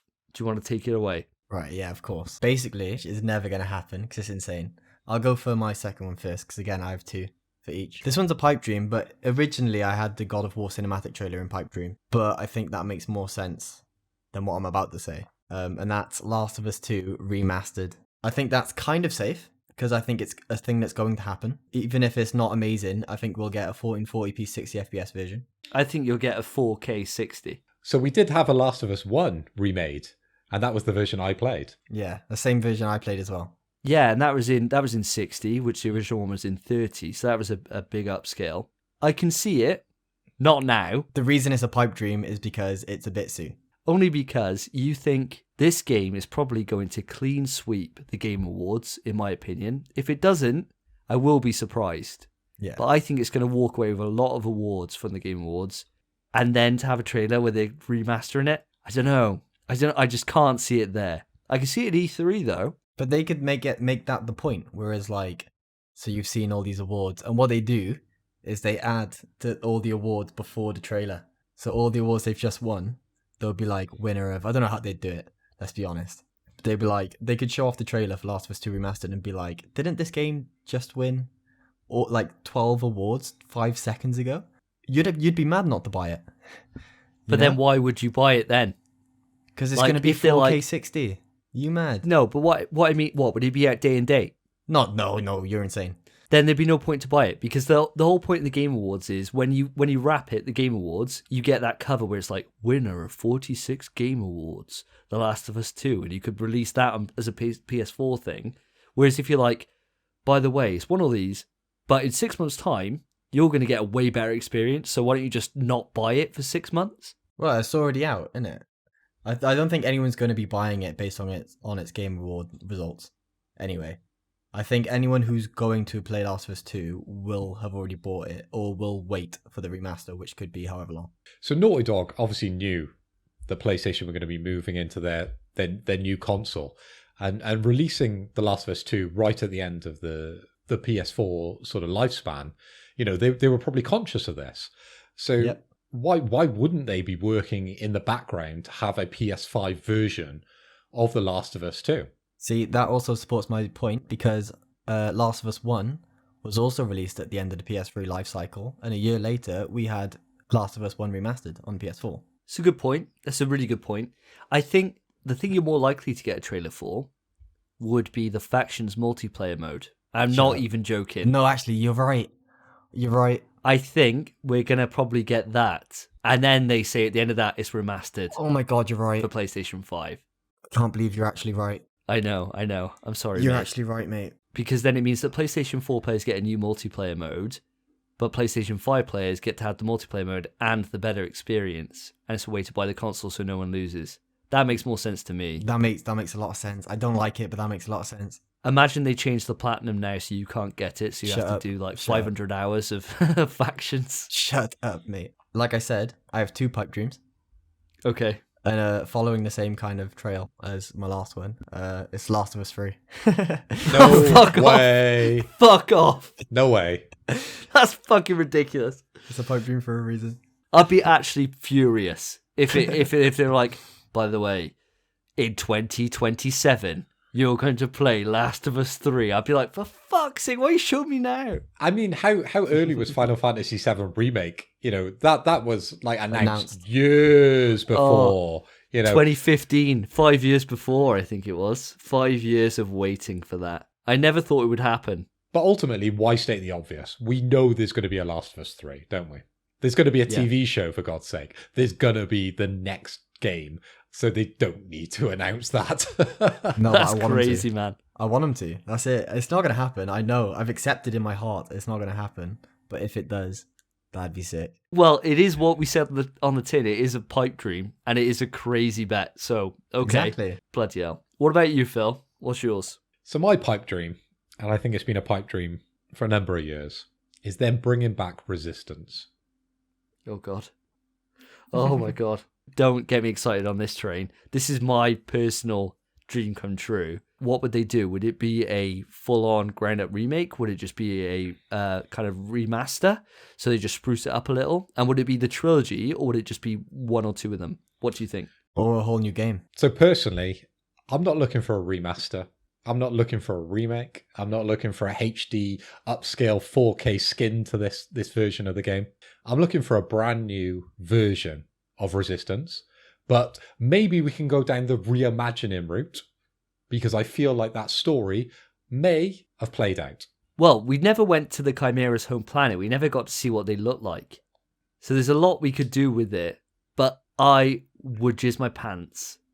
For any Resistance news, I would freak out. I'd be so happy with Resistance 4, or even, like you say, a reboot of Resistance 1. I just want a new game. I just want Resistance in my life. I don't want to see an old game reiterated. I don't want to see a new skin on an old game. I want to see a brand new game. A brand new...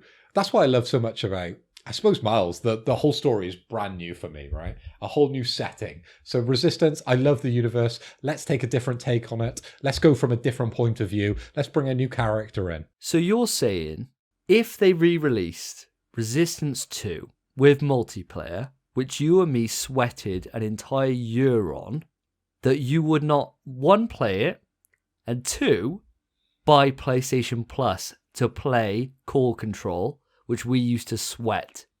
You wouldn't do it. You'd just be like, nah, I'll wait till Resistance 4. I think you can see me grinding my teeth there, Davey.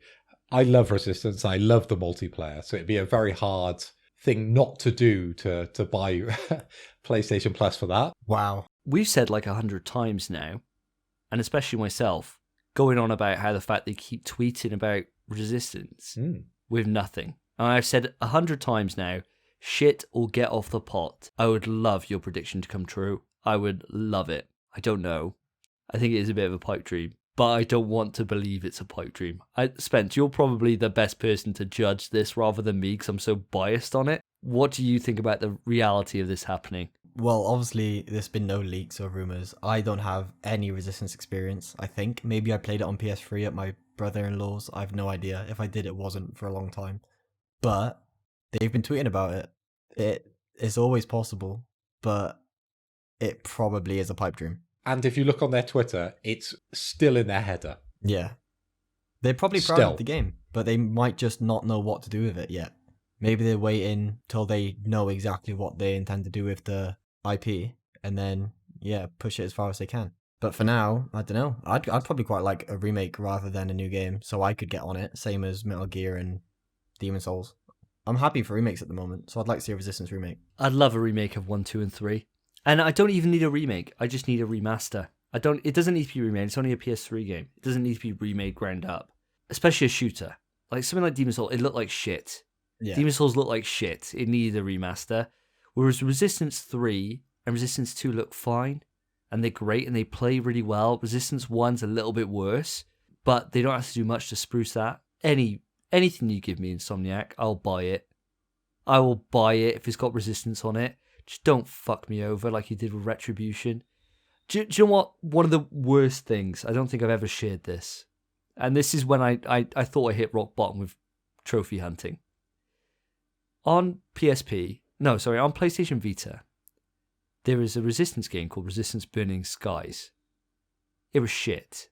Alright, it wasn't done by Insomniac, it was trash. And I bought it secondhand, and it was at that time where if you didn't buy a game new, if you wanted to play online, you had to buy a code to play online. And it was £10. Oh, I remember Awful. that. Awful. I might have played that. Terrible practice. It was awful. Well, the last trophy I needed was to hit level 5 in multiplayer, right? Which was playing 3 games. I'd done every single trophy. The last trophy I had left, I spent £10 to play 3 games so I could get the final trophy, a bronze, so I could pop the platinum. Oh, I know, they saw me coming. So I ended up spending more on that game than what the retail price was because I needed to get that for the platinum. That's my worst gaming story ever. It's worse than using a turbo fight stick to punch a boulder on Resi 5 professional difficulty. That's the worst one. £10 I paid, $9.99 to play online for 3 games. Got the platinum, uninstalled it, put it away. I've never touched it since because it was shit. But I had to get the platinum. I had to. Oh man, such a sucker. My crazy bet might be the most unrealistic out of all of us. All right, PlayStation All Stars 2. I would shit the bed if this got announced. I loved that game. I'm a massive Smash player, and all I'd want them to do would be to lean into Smash more. Rip it off 100%. But with PlayStation characters, I would shit the bed. What do you think of the odds on this one, boys? I think the odds are 0. I don't think it's ever going to happen. But I would love it to happen. But I don't want them to go down the Smash route. I quite like them having, can I use the word shitness of the original? You could definitely say the shitness of the original. The shitness of the original. It's a fundamentally flawed fighting system. You needed a super to take the stock. It was so It was flawed. so bad. It was almost like they'd never discussed or never even thought about fighting games before they created it. They just jumped in with a bunch of ideas and they were like, here it is. It looked like they Play watched it. one trailer of Super Smash Brothers and thought, oh, we can make that. They're like, oh, Final Smashes? Oh, let's just do that. That's how you kill people, obviously. And then that was it. If they did what Davey said and made it a clone, basically, of Smash, where there was actual blast zones and such, oh my god, would I love to play that game. And if they made a PlayStation port where I could plug my GameCube controller in, which obviously would never happen. Oh. It would never happen in a million years. But Jesus Christ, would I love it. Are we talking pipe dreams on pipe dreams here with a PlayStation port to a GameCube Might be, controller? mate. We might be. Yeah, that's a pipe. That's an Inception level pipe dream. That is. Christ. I tell you what, I'd love, boys, would be for it to be a 2D fighter. Okay. So like how Street Fighter is or Mortal Kombat, that but with PlayStation characters. Okay. So it's a proper I fighter. feel that. That's actually sick. So kind of like what Riot is doing, because they have these very famous characters that people love, but put them in that kind of 2D, beat 'em up. That's the way I'd go for it. That's the way I'd That go is a for it good with idea. my version of PlayStation Battle Royale. Is just be PlayStation All Stars 2, but it'd be a 2D fighter. Get Capcom on board. Get Arc System Works to develop it. Make it so you got you got Kratos, you got Spider-Man, you got Nathan Drake, but it's in a 2D fighter. So Drake would obviously be then a zoner with his guns and stuff. Kratos would be more up close, would be a bit of a brawler. There's so much you could do with that I think would just make it a really hype fighting game, especially if you got a good studio on it. And that's the problem, is that so you don't have any internal fighting game studios, so they'd need to outsource it. Get Arc System Works to do it. They're so good at this. What they did with Dragon Ball Fighters, turn that, a Dragon Ball game, into one of the best fighting games of last generation especially, but I'd probably argue of all time. With the Dragon Ball license, imagine that with the PlayStation license. My God, it just prints money. But it's definitely a pipe dream. So you've mentioned 3 names there, with Drake, Kratos, and what was the other? I mentioned Drake, Kratos. That's all I mentioned, wasn't it? Okay, you've mentioned you 2 could names. you could put a Chimera in there. You could put a Hellgast in there. You could put in Lara Croft. You could put in Crash Bandicoot, Spyro. You could put in a Dan Fortescue from Medieval. You've got Cole from Infamous. The guy from Jin, I think his name is, from Ghost of Tsushima. Ellie and Abby from The Last of Us. Joel. Oh man, this game would be so hype. Abby would have the golf club. If you haven't played the game, you still won't understand what that means. But she'd definitely have a golf club as a weapon. That would be a fatality. This is my question, mate. Which of those characters you've listed off would you main in that game? I'd main Snake. Oh, of Because course Snake you would definitely be in there. Snake would be in there. Snake would be my number one. After him, it would probably be Kratos. In PlayStation All-Stars Battle Royale, of course, a catchy name. Classic name. It's like the worst name for a fighting game ever. In that game, Raiden was my main because Snake wasn't in there. Because that roster was pretty shit. Sure. And he was overpowered. And he was bust ass. Yeah, he was so busted. I'd play Snake just because he's my boy. Mate, I would 100% play Ellie and Dina's baby. It's my main frame one. Yeah, the hitboxes on that baby would be nuts, wouldn't they? It'd be so hard to hit. I think that baby would play like Sonic, mate, and just roll around. I think a character that would be quite good in that would be Sackboy, because he's quite small. So I think it'd be quite hard to hit for a fighting game character. But there's just so many. There actually is now. I mean, you've got 27 years worth of PlayStation lineage to call back on. There's no reason why if Smash can do it, Sony can do it. You could have a Demon Souls boss in there. Oh, just literally just pivot it off and just make it a 2D fighter, so nobody compares it to that. Nobody compares it to Smash, and you got yourself a winning formula. That's brilliant. Fair play. Pipe dream, though. Yeah, I don't think that's ever going to happen, but that sounds amazing. Print money. Well, that is our predictions for the Game Awards. Obviously, we will see next episode who's been victorious. And if you're listening to this after the date of the Game Awards, it'd be quite funny listening back to this episode and seeing just how wrong we were. But whoever wins out of us, I will tally it up and we will go through the results next episode and we will see who's been the winner and they will get a prize of my decision, which is still to be decided. But have your say. Actually, no. Actually, I was going to say write in, like I always do. There's no point. By the time this is out, I don't know if you'll have submitted it after the Game Awards have gone live, so don't bother. Just let me know what you'd think and who you'd want to be in a PlayStation All-Stars Battle Royale 2. That would be hyped to know. Give me some names of characters. I'd like to know that. Spencer.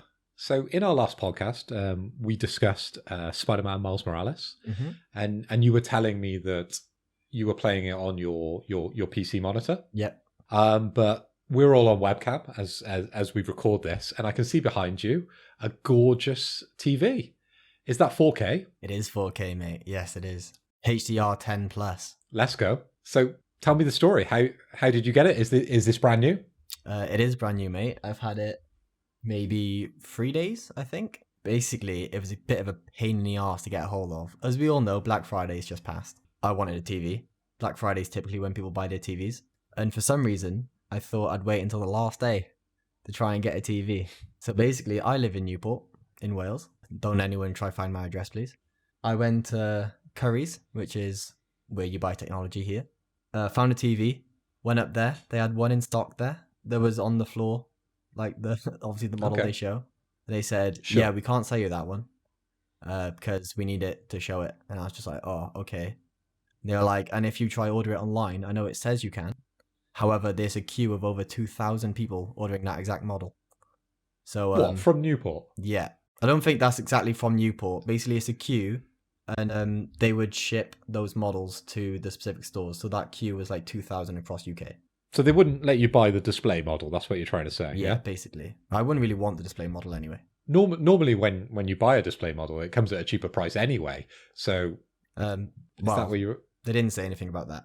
Yeah, I've bought a couple of TVs on display model before, where the only downside to it is they're set to store mode. So you've got to somehow figure out how to turn it off store mode. And that's the hardest thing about it. But you get it normally like 100 quid off. Oh. And there's normally just a case to like, oh, there's a little scratch over here. And you put a bit of screen cleaner on it and it comes straight off where someone's just been like licking the screen or whatever manky people have been in curries that day.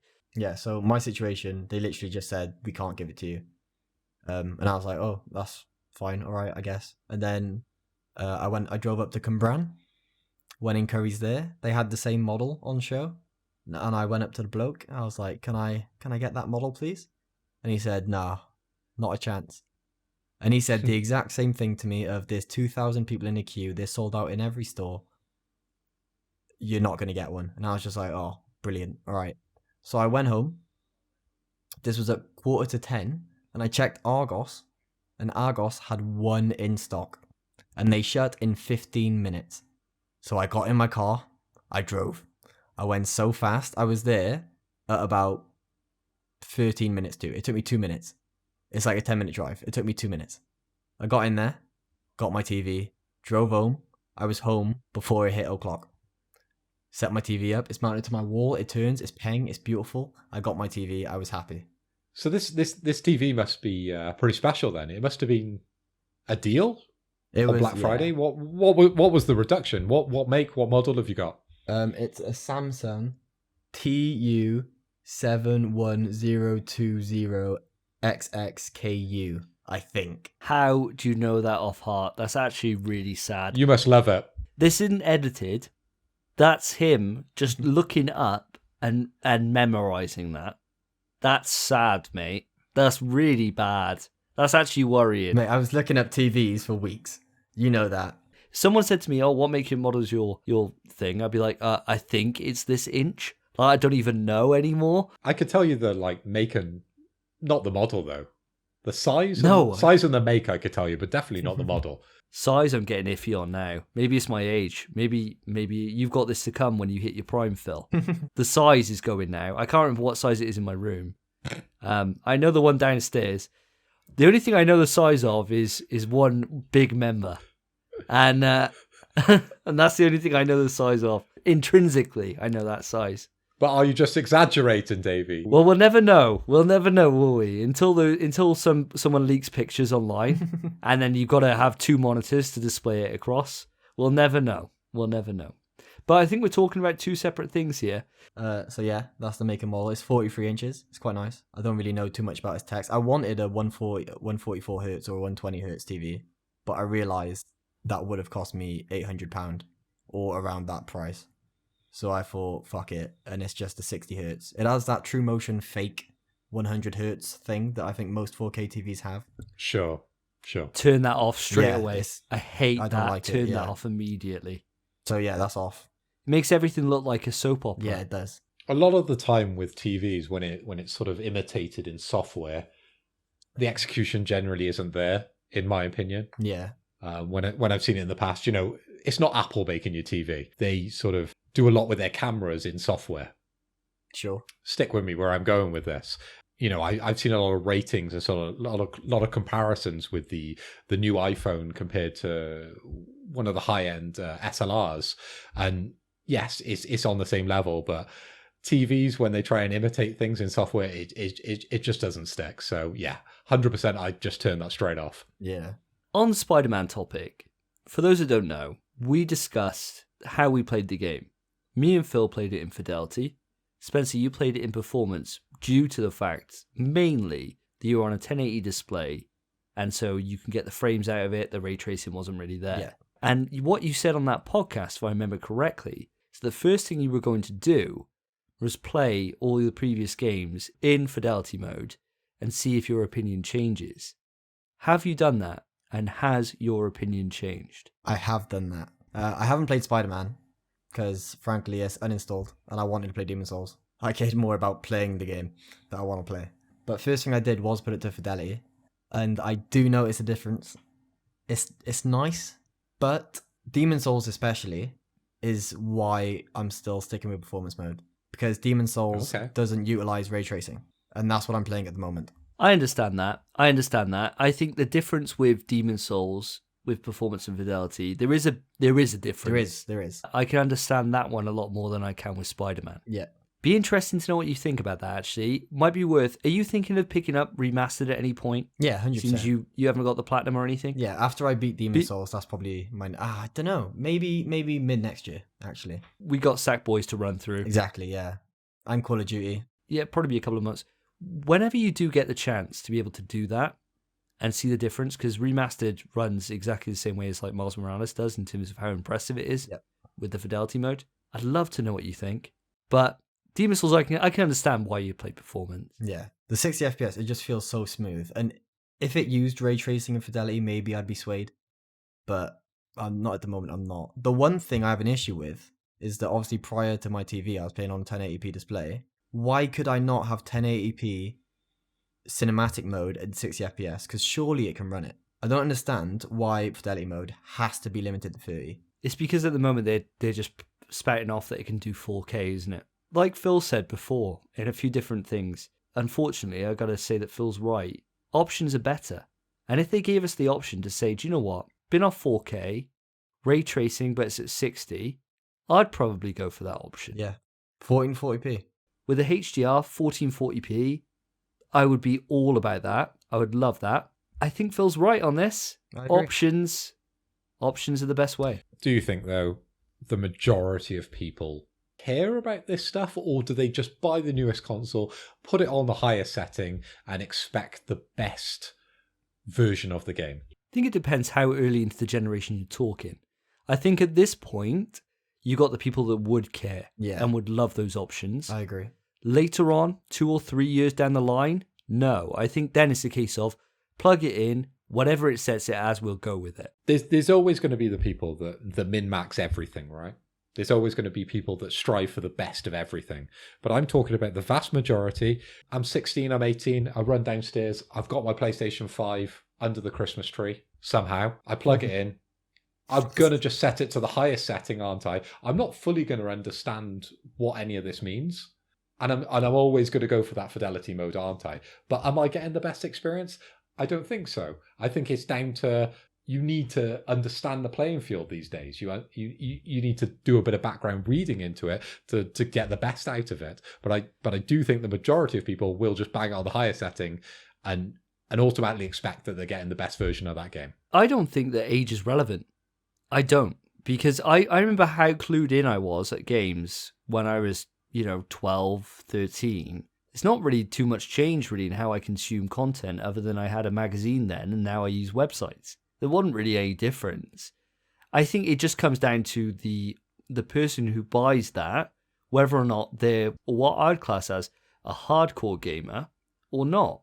And if there's somebody who's buying it just to play Call of Duty, just play with his mates, chances are won't give a shit. Just put it on whatever it is and then won't even know the settings of the PlayStation. Yeah, we're eliminating here the age, right? That doesn't matter. It doesn't matter if you're old, young, whatever. But I'm talking about the vast majority of people that buy PlayStation. They're just going to set it on the higher settings and just assume that's the best experience. Probably right. Yeah, the casual market. Yeah, probably. I mean, as we all know, I'm in college, and a friend in my class was going to buy a PS5, and I'm big on PlayStation. We're in a podcast, and I was like, "Oh, what games do you want to play?" I wanted a good conversation. And he was like, "Oh, well, I just want to play FIFA and Call of Duty with my mates." And I was like, "And you're sat in a queue for a PlayStation 5?" Like, I understand, yeah, it will be a better experience, but you can do that on your previous console and not really be hindered. But that's specific to this generation of consoles, really, because, you know, when we were moving between PS3 and PS4, I had to buy the PS4 for the newer versions of those games, generally speaking. I know there's going to be some edge cases here where maybe FIFA, whatever year, spanned across them, but the majority of the time you had to buy the newer console to play the newer game. It's not... Those rules don't matter anymore, do they? It was a closed ecosystem, wasn't it? You didn't have the ability to be able to play cross-platform with the previous generation, which you do now for the first time. So, you're totally right, Phil. Like, if all my mates were going to PS4 to play FIFA 17 or whatever, then you'd have to go with it because you wouldn't be able to play them on the PS3 version. But now there is that ability to do that. But do the casual market even know that? Probably not. And so that's where you're getting this confusion from, I guess. That's where I'm going with my point is there enough education out there that a PlayStation can be set up multiple ways? It's not always the best to play it on PlayStation 5. You can have an equal experience on a PS4 and you can still play the game to its full extent. You know, what more are you getting with the newer console? Yeah, I mean, exactly. I mean, Call of Duty, Cold War, you could play it on PS4, you could play it on PS5. Granted, the graphics are better. You get adaptive triggers. You get to, 120 FPS. Yeah, it is 120. So you do get some advantages for the hardcore. And the adaptive triggers is the thing that's selling me on it, not going to lie. But for the casual person, no, not really any major difference. My experience will be pretty similar to somebody else on PS4. Won't be too much different. I suppose you could say the same thing for Miles Morales, really. Yeah, you can. Other than the fact that you got better graphics, so it's night and day, the comparison. But that's if you're into graphics. I think graphics is the easiest thing that most people would notice. I think there's a lot of people out there that maybe wouldn't notice it as much. Personally, I don't see the difference between, SD and HD compared to what I'm getting on PlayStation 4 and PlayStation 5.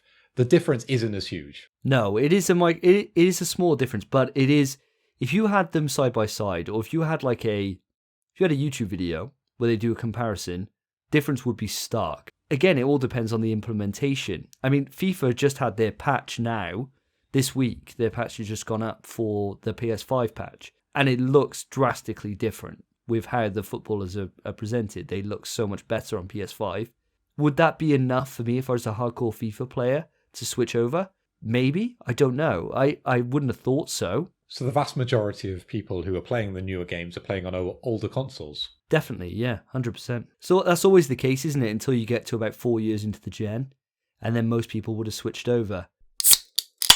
So, boys, my 4K TV wasn't actually my only topic today. I actually had another one. There's a patent released of a PS5 Pro already a month after the PS5's initial release. Do you think this is going to happen soon? Or at all, maybe? It will eventually happen. I mean, they've proven with the PS4 Pro that there's a market there for people that will upgrade their existing tech. Yeah. I'm one of them. I bought a PS4 Pro, bought it in a heartbeat to play God of War, and I'll do the same again when a PS5 Pro comes out. I know I will. Do I think it's soon?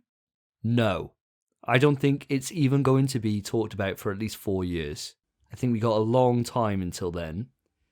And you've got to remember that patents don't mean anything.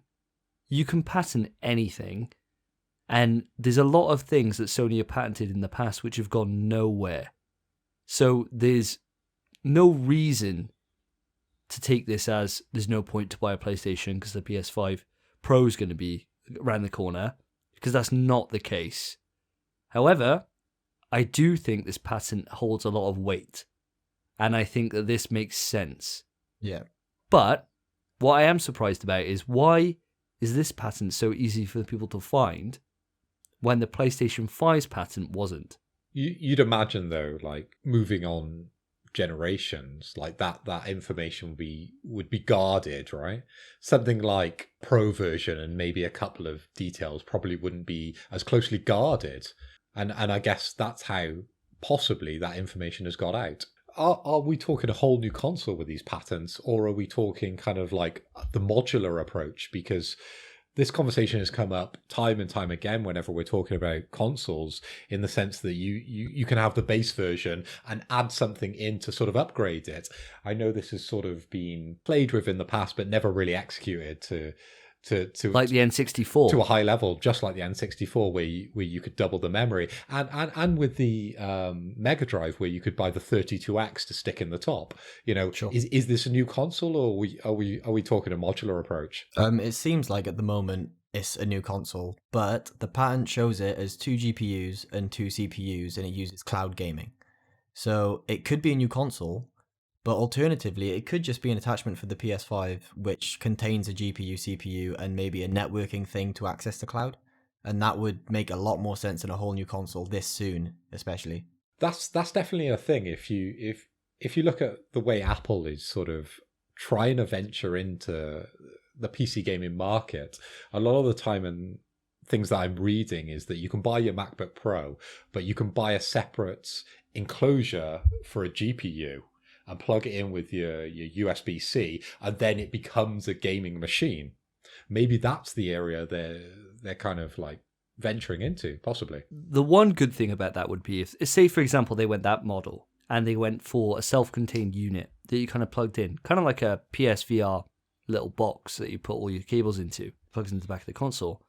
There's adequate USBs on the back of the console to be able to make that a possibility, so it's kind of out of the way. The problem I got is the size of it's pretty big already. Yeah. So can you imagine how big it would be with this thing on top? I got to be honest, right? Modular just does not appeal to me. I'm not interested in modular. If they're doing a PS5 Pro, I want it to be its own separate unit. I don't know why. If I want modular, I'd go into PC gaming. So with PlayStation, do you get the Slims before the Pros, or do you get the Pros before the Slims? Generally, you get the Slims before. Yeah. So you're talking this is a long time out. Well, there we go. So possibly you would get the Slim, and then you get an upgraded box to fit onto your Slim. So your size issue there, Davey, probably would be not so relevant. The only times I've gone for slim versions of consoles has been when my previous consoles died. So my PS3, I had my fat PS3 all the way, my 40 gig, lasted me all the way up until Infamous 2. I remember exactly when it died. Infamous 2, I was halfway through the game, loving it, living my best life, just come off the grind for my Resistance 2 Platinum, and so then I bought a Slim. The PS4, I had no intention of buying any redesign or anything like that, because the Pro was there, and my PS4 is working till this day. So I wouldn't go for a Slim to a Pro. I'd go from my base to a Pro. Unless it died on me, unless my PlayStation 5 died, in which case then Slim to Pro I guess I'd do. But I don't know, I feel a bit weird about modular. It makes sense because the cost would be so much lower, wouldn't it? Yeah. For somebody who's already invested in the hardware. But I can't see it. Well, if you look at Sega, take that for example, you know, when they released the Mega Drive, to buy the 32X to fit into the Mega Drive, which basically doubled the capabilities of the console, it wasn't the full price of the console. So it was much more accessible to people. I haven't got the figures in front of me to say if that was a success or it wasn't, but Sega definitely a console afterwards, which was the Sega Saturn afterwards. So maybe that's where the money came from. Yeah, they definitely didn't do well with the additions. I mean, they also had a little Sega CD attachment as well, if you remember that. Mega CD. I've got it. Yeah, oh god. Do you? I have it, yeah. Yeah. It's probably worth a bit of money, that. The Mega Drive was a modular console. It was. Oh, 100% it was. For people that don't have a PlayStation 5, would they then have to buy the base unit plus the expansion and plug that in? Or would you be able to get it as its own box? Because if it was its own box where it's all contained in one unit, sign me up. I'd buy that in a heartbeat. I think with Mega Drive, if we're using that as the way the market should go, it was always a next bit to add on. But me, I would love options. I would love PlayStation to say, if you've got the original PlayStation, here's the bit to plug into it to upgrade it to Pro. Or you can buy the PS5 Pro as a standalone. PlayStation released 2 versions of their console, so why not release 3 and have the digital version as well? Yeah, I was thinking that then exactly. It's not too different from them having the physical versus digital edition, having like a full unit of Pro versus a modular version. It does make sense. I do feel as though the full unit would sell a lot more than the modular version, because even though I'm not very strapped in cash, I would still rather buy a full unit than a modular for my base system. If the PlayStation 5 Pro is 800 quid, and the addition to my PlayStation 5, which is already working, is 200 or 300, let's say it equals the cost, then I'm just going to pay 300 quid, aren't I? Plug it in USB-C. USB-C is that technology to allow modular, I believe. Do you think this is a possibility then? I mean, your question originally, Spence, was, do you think it's a possibility? And I think yes, that this is something that I think is genuine. What do you guys think about that? I think it's definitely genuine. Maybe not this exact idea, but the same kind of thought process at least. Even if it is genuine, same as you said, it's not anywhere close to where we are now. It's going to be a few years down the line. You guys said it was far too early for them to release a branded version of the PlayStation 5, and we're talking about a Pro version of the PS5. Yes, we're miles off this. If it is real, then we're talking years. So, boys, my topic is a game called Dreams. I don't know if you've heard about it, because it hasn't come up in conversation that much in our sort of group chats. But this is a game developed by Media Molecule, famous for creating Little Big Planet. This is a game where you create other games. It's a sandbox, a little like Mario Maker, Gary's Mod, even to the extent of Little Big Planet, because there were games inside that game. This game was one of the first games that was shown on the PS4. The beta for this game came out in 2016, and now, where is it? I haven't heard a lot about it since. This is a game I should love, but do you think Dreams came at the wrong time when it was launched? Myself, I'm not sure, to be honest. Obviously, they released it when they could, but if that was when they could release it, why did they announce it so soon? Because that gap in between, like, sure we know like games are rumored to come out and they announce games, but they showed it off as if like this is going to be out soon around PS4's launch, and then it came out close to the PS5's launch. Well, it came out at the end of the console generation, and the primary kind of goal in this game is to create games for that console. If it came out at the start, I would have understood positioning it right at the start of PS4, because there would be the player base there. But now, as the player base is moving to PS5, Dreams has just come at completely the wrong time for me. Yeah. I think Dreams is an example of a failure on Sony's part on every single level. And I do blame it. I put the blame at Sony's door, because what they should have done years ago is tell Media Molecule, look, cancel this game. Cancel it. Get something else out the door. Just like they did with Santa Monica. So Santa Monica, the studio who did God of War. Now, before God of War came out in 2018, they were working on a space game, which is kind of public knowledge at this point. They were working on a space game which wasn't coming together for whatever reason. And they scrapped it 3 years into development, I think it was, and then did God of War and put it out. And it came out in 2018. What they should have done is said to Media Molecule, look, I know what you're doing is really creative, and it is something that no other studio in our ecosystem could do. But one, it's not going to sell. Two, it's not even a game. It's just creation tools. And three, you're taking the fucking piss. It's been 6 years. At the time of, Media Molecule sort of announcing that they were going to venture into this unknown game called Dreams, they were a beloved studio. People loved Little Big Planet. People loved Little Big Planet 2. People loved Tearaway. They left us for that gap over a whole generation to create a game which as I said, I should love, but it's just come at completely the wrong point. I think you're totally right, and I think that's the reason why it's been mismanaged, is because Little Big Planet 1 was revolutionary for the PS3, in my opinion. It was something that even people that were diehard Xbox fans, they knew who Sackboy was. It was the first real mascot that we had for a generation. PS2, we had Jak and Daxter. PS3, we had Sackboy. I'd agree. It was a big deal. Little Big Planet 2, when that came out, was phenomenal. Everyone loved it. Great game, phenomenal. The problem is then, we're not going to work on Little Big Planet 3. We'll give that to Sumo Digital. We'll do Dreams. And so they showed, like you said, they showed that tech demo. On the first time of us seeing the PS4, we saw that tech demo with this old man's face. They were messing around with it with a Move controller. And I was there, hyped up on Media Molecule as well, like everyone else was, thinking, oh man, this is going to be so cool. We're going to be able to do so much with this. This is going to be great. You get 2 years down the line, they say, right, the open beta is starting on X date. That open beta date gets moved by a year. You then get, oh, this open beta is this date. It then gets moved by another 6 months, and then you go into early access. And the early access is a case of you can buy the game when it's not fully done, but you can buy it for a discounted price to get in there and start creating so everyone else can actually play the game. Because, spoiler alert, we put like 10 levels out there. That's all you're fucking getting. So please buy this game to create the rest of the game for us.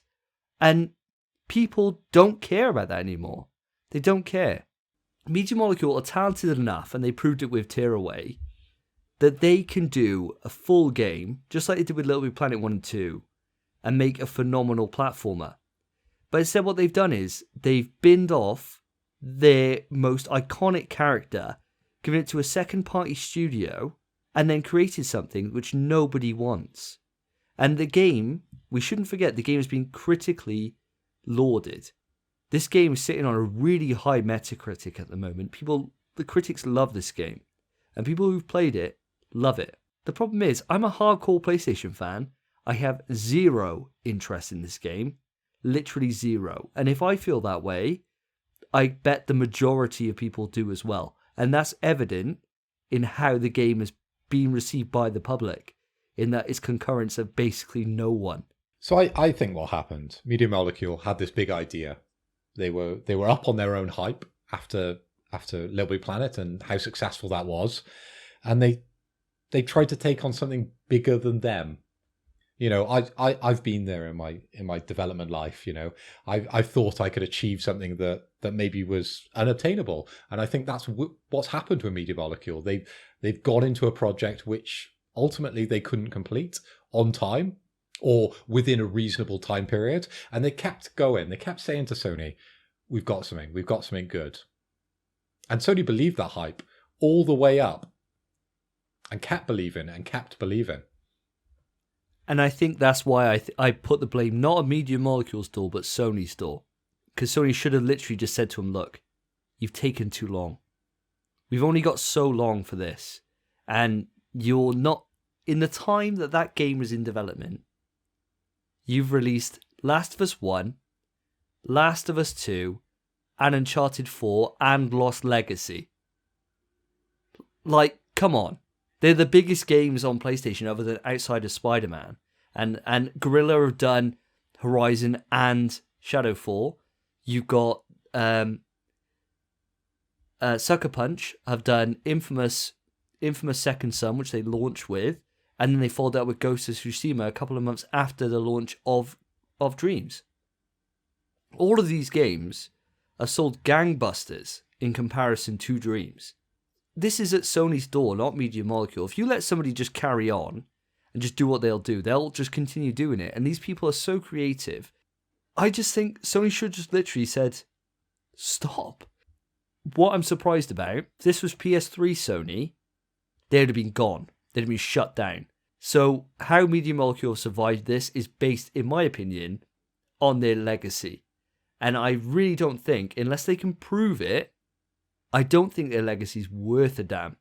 Because honestly, I'd say they're the weakest studio we got in the PlayStation ecosystem at the moment, because they got no results to prove it. I'd agree with you in the sense that you're saying Media Molecule were allowed this sort of grace period, weren't they, to create dreams based on their sort of success with Little Big Planet. But if I'm Media Molecule and I've got this big idea, and PlayStation are pumping money in, and I'm able to continue my dream in creating dreams, then for them, nothing's wrong. There's no alarm bells, is there, for them in their studio? They're just able to do what they want, and they've kind of got the budget to be able to do it. Davey, you're right. Sony should have seen this and seen how long it's taking. And obviously they knew when the PS5 was going to be launched. Coming to an end of a console generation and launching a game that creates games within that ecosystem, you don't have to be, the most knowledgeable guy about games, but that's going to be a mistake. I thought very similar to what you said, where they were just clearly taking the piss. And obviously, as you said, Phil, Sony knew PS5 was coming out. So I think they thought, we announced this years ago on the PS4. At this point, it's going to become a PS5 title. Or a PS4 title well into PS5's lifespan. Just release the game. And I think that's literally why they released it when they did, and why they didn't market it how they did, because they were just sick of it. Let's say Media Molecule got their shit together, and it was launched early on in the PS4 lifespan. Do you think we'd still be talking about it? Do you think it would have been, well, not a success, but do you think it would be a conversation? I think it could be, but only depending on the players themselves. Like obviously in any time frame, Dreams could always come back to a conversation, even in its current state. If a player creates some amazing game inside of it, it could always come back. It could make it worth buying just to play that one individual game. Do you think Sony could have saw this coming and pumped more money in at an earlier period to Media Molecule and said, this is what you need, here's the resource to get this game finished early, so we can get those creation tools out at a viable time for our market to actually use those creation tools, as opposed to at the end of a console generation where everyone's moving on? I think no matter how much money Sony put into Media Molecule to make this game, I think the issue was their ambition, was how big they wanted the game to be. And obviously, no matter how much money they gave them, they still would have spent the same amount of time trying to make it as perfect as they could be. And ultimately, it just took too long. The only issue with the game is it took too long. I think it probably is a decent game. There's a lot of fan-made games on there that people have created that are actually really good. I know I saw an Avatar The Last Airbender game that someone's been making on there, and it actually looks brilliant. They're actually using all the elements and able to actually airbend and stuff, and it's cool that you're able to do that in a game where it's not even related to Avatar. Someone's just able to do it, but it's just took too long. The users are out there, right? The player base is out there, because you think of the ingenious levels that were created on Little Big Planet. You only have to look back to such amazing levels as Jump the Knife. Those creators are out there. The big question I'd ask you boys is, how good would it have to be, one of these community levels, for you to actually buy it? My immediate thought arcs back to Dota and how that came from a game. So we're talking about the PC community here, and we're talking about Warcraft and a game that was created from Warcraft as a mod and ultimately became much more successful than the game itself. Are those games out there for Dreams? Are those games out there for Little Big Planet? I haven't seen it for Little Big Planet, but that possibility for Dreams, I think, is there. But the community hasn't built up because no one's on Dreams. I think that, yes, there probably is games on Dreams that are that level that could spout a sequel game, which is a big phenomenon. Problem is, if you don't have the players there to experience that, you're never going to know. And just like my YouTube channel is worthy of having 1 million subs. But, I'm sitting there at 151. That's the problem with Dreams, is that if you don't have the players there, nobody can shout about how good a creation is, so therefore nobody else can see how good that creation is, and ongoing. Granted, there's streamers or something like that they could do a sponsorship with, get them to play a couple of these levels, get them to really hype it up, just like they did with Among Us, and the next thing you know, you got a viral hit on your hands. But does Sony want to pump even more money into Dreams? Probably not. My question for you boys, How much would Dreams have to cost for you to buy it? For me, I think Dreams as a platform should be free. Fair. I'm very much going off the PC ecosystem of open source. The building tools themselves should be free, and then once a game gets to that level of users or it gets popular, then of course they can start charging for it. There is a marketplace built into the game where you can then sell your game. What about, how's this for an idea? Say, for example, like you say, it's free, right? People make their levels in Dreams, but the IP remains with Sony. Ooh. Do you think that would work? There's a version of the Unreal Engine where you can have it for free, but they own a certain proportion of what you make from the game. Yeah. Or you can buy the license for the game, and then whatever you create off it is yours. Ultimately, the game is perfect for PC and letting the little crazy mod geek kids get at it immediately and just start ripping it apart and making some absolutely incredible stuff. It makes a lot of sense, that platform's out there, and they spent a whole console generation developing this game. So why not give it to people that would take it up? Yeah.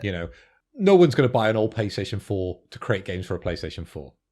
But the PC community would thrive with those tools, and as long as you're going to make it open source, I think there's your area to succeed. But if you bring it to PC and you say your initial outlay is 40, 60, 70 quid, then it's not going to take off. PC games are open source. And that's it for this episode of In PS We Trust. I hope you've enjoyed the topics. And remember, write into the email if you can, pswetrust@gmail.com. You guys will influence where we take the show, as long as you write in with something that's interesting for us to go off about something completely random that's not even related to what you've written in about. I've been Davey. I've been Phil. And I've been Spencer. Take care, guys. Peace. In PS We Trust is hosted by Davey, Phil, and Spencer. You can write into the show via our email, pswetrust@gmail.com. Our Twitter is @InPSWeTrust.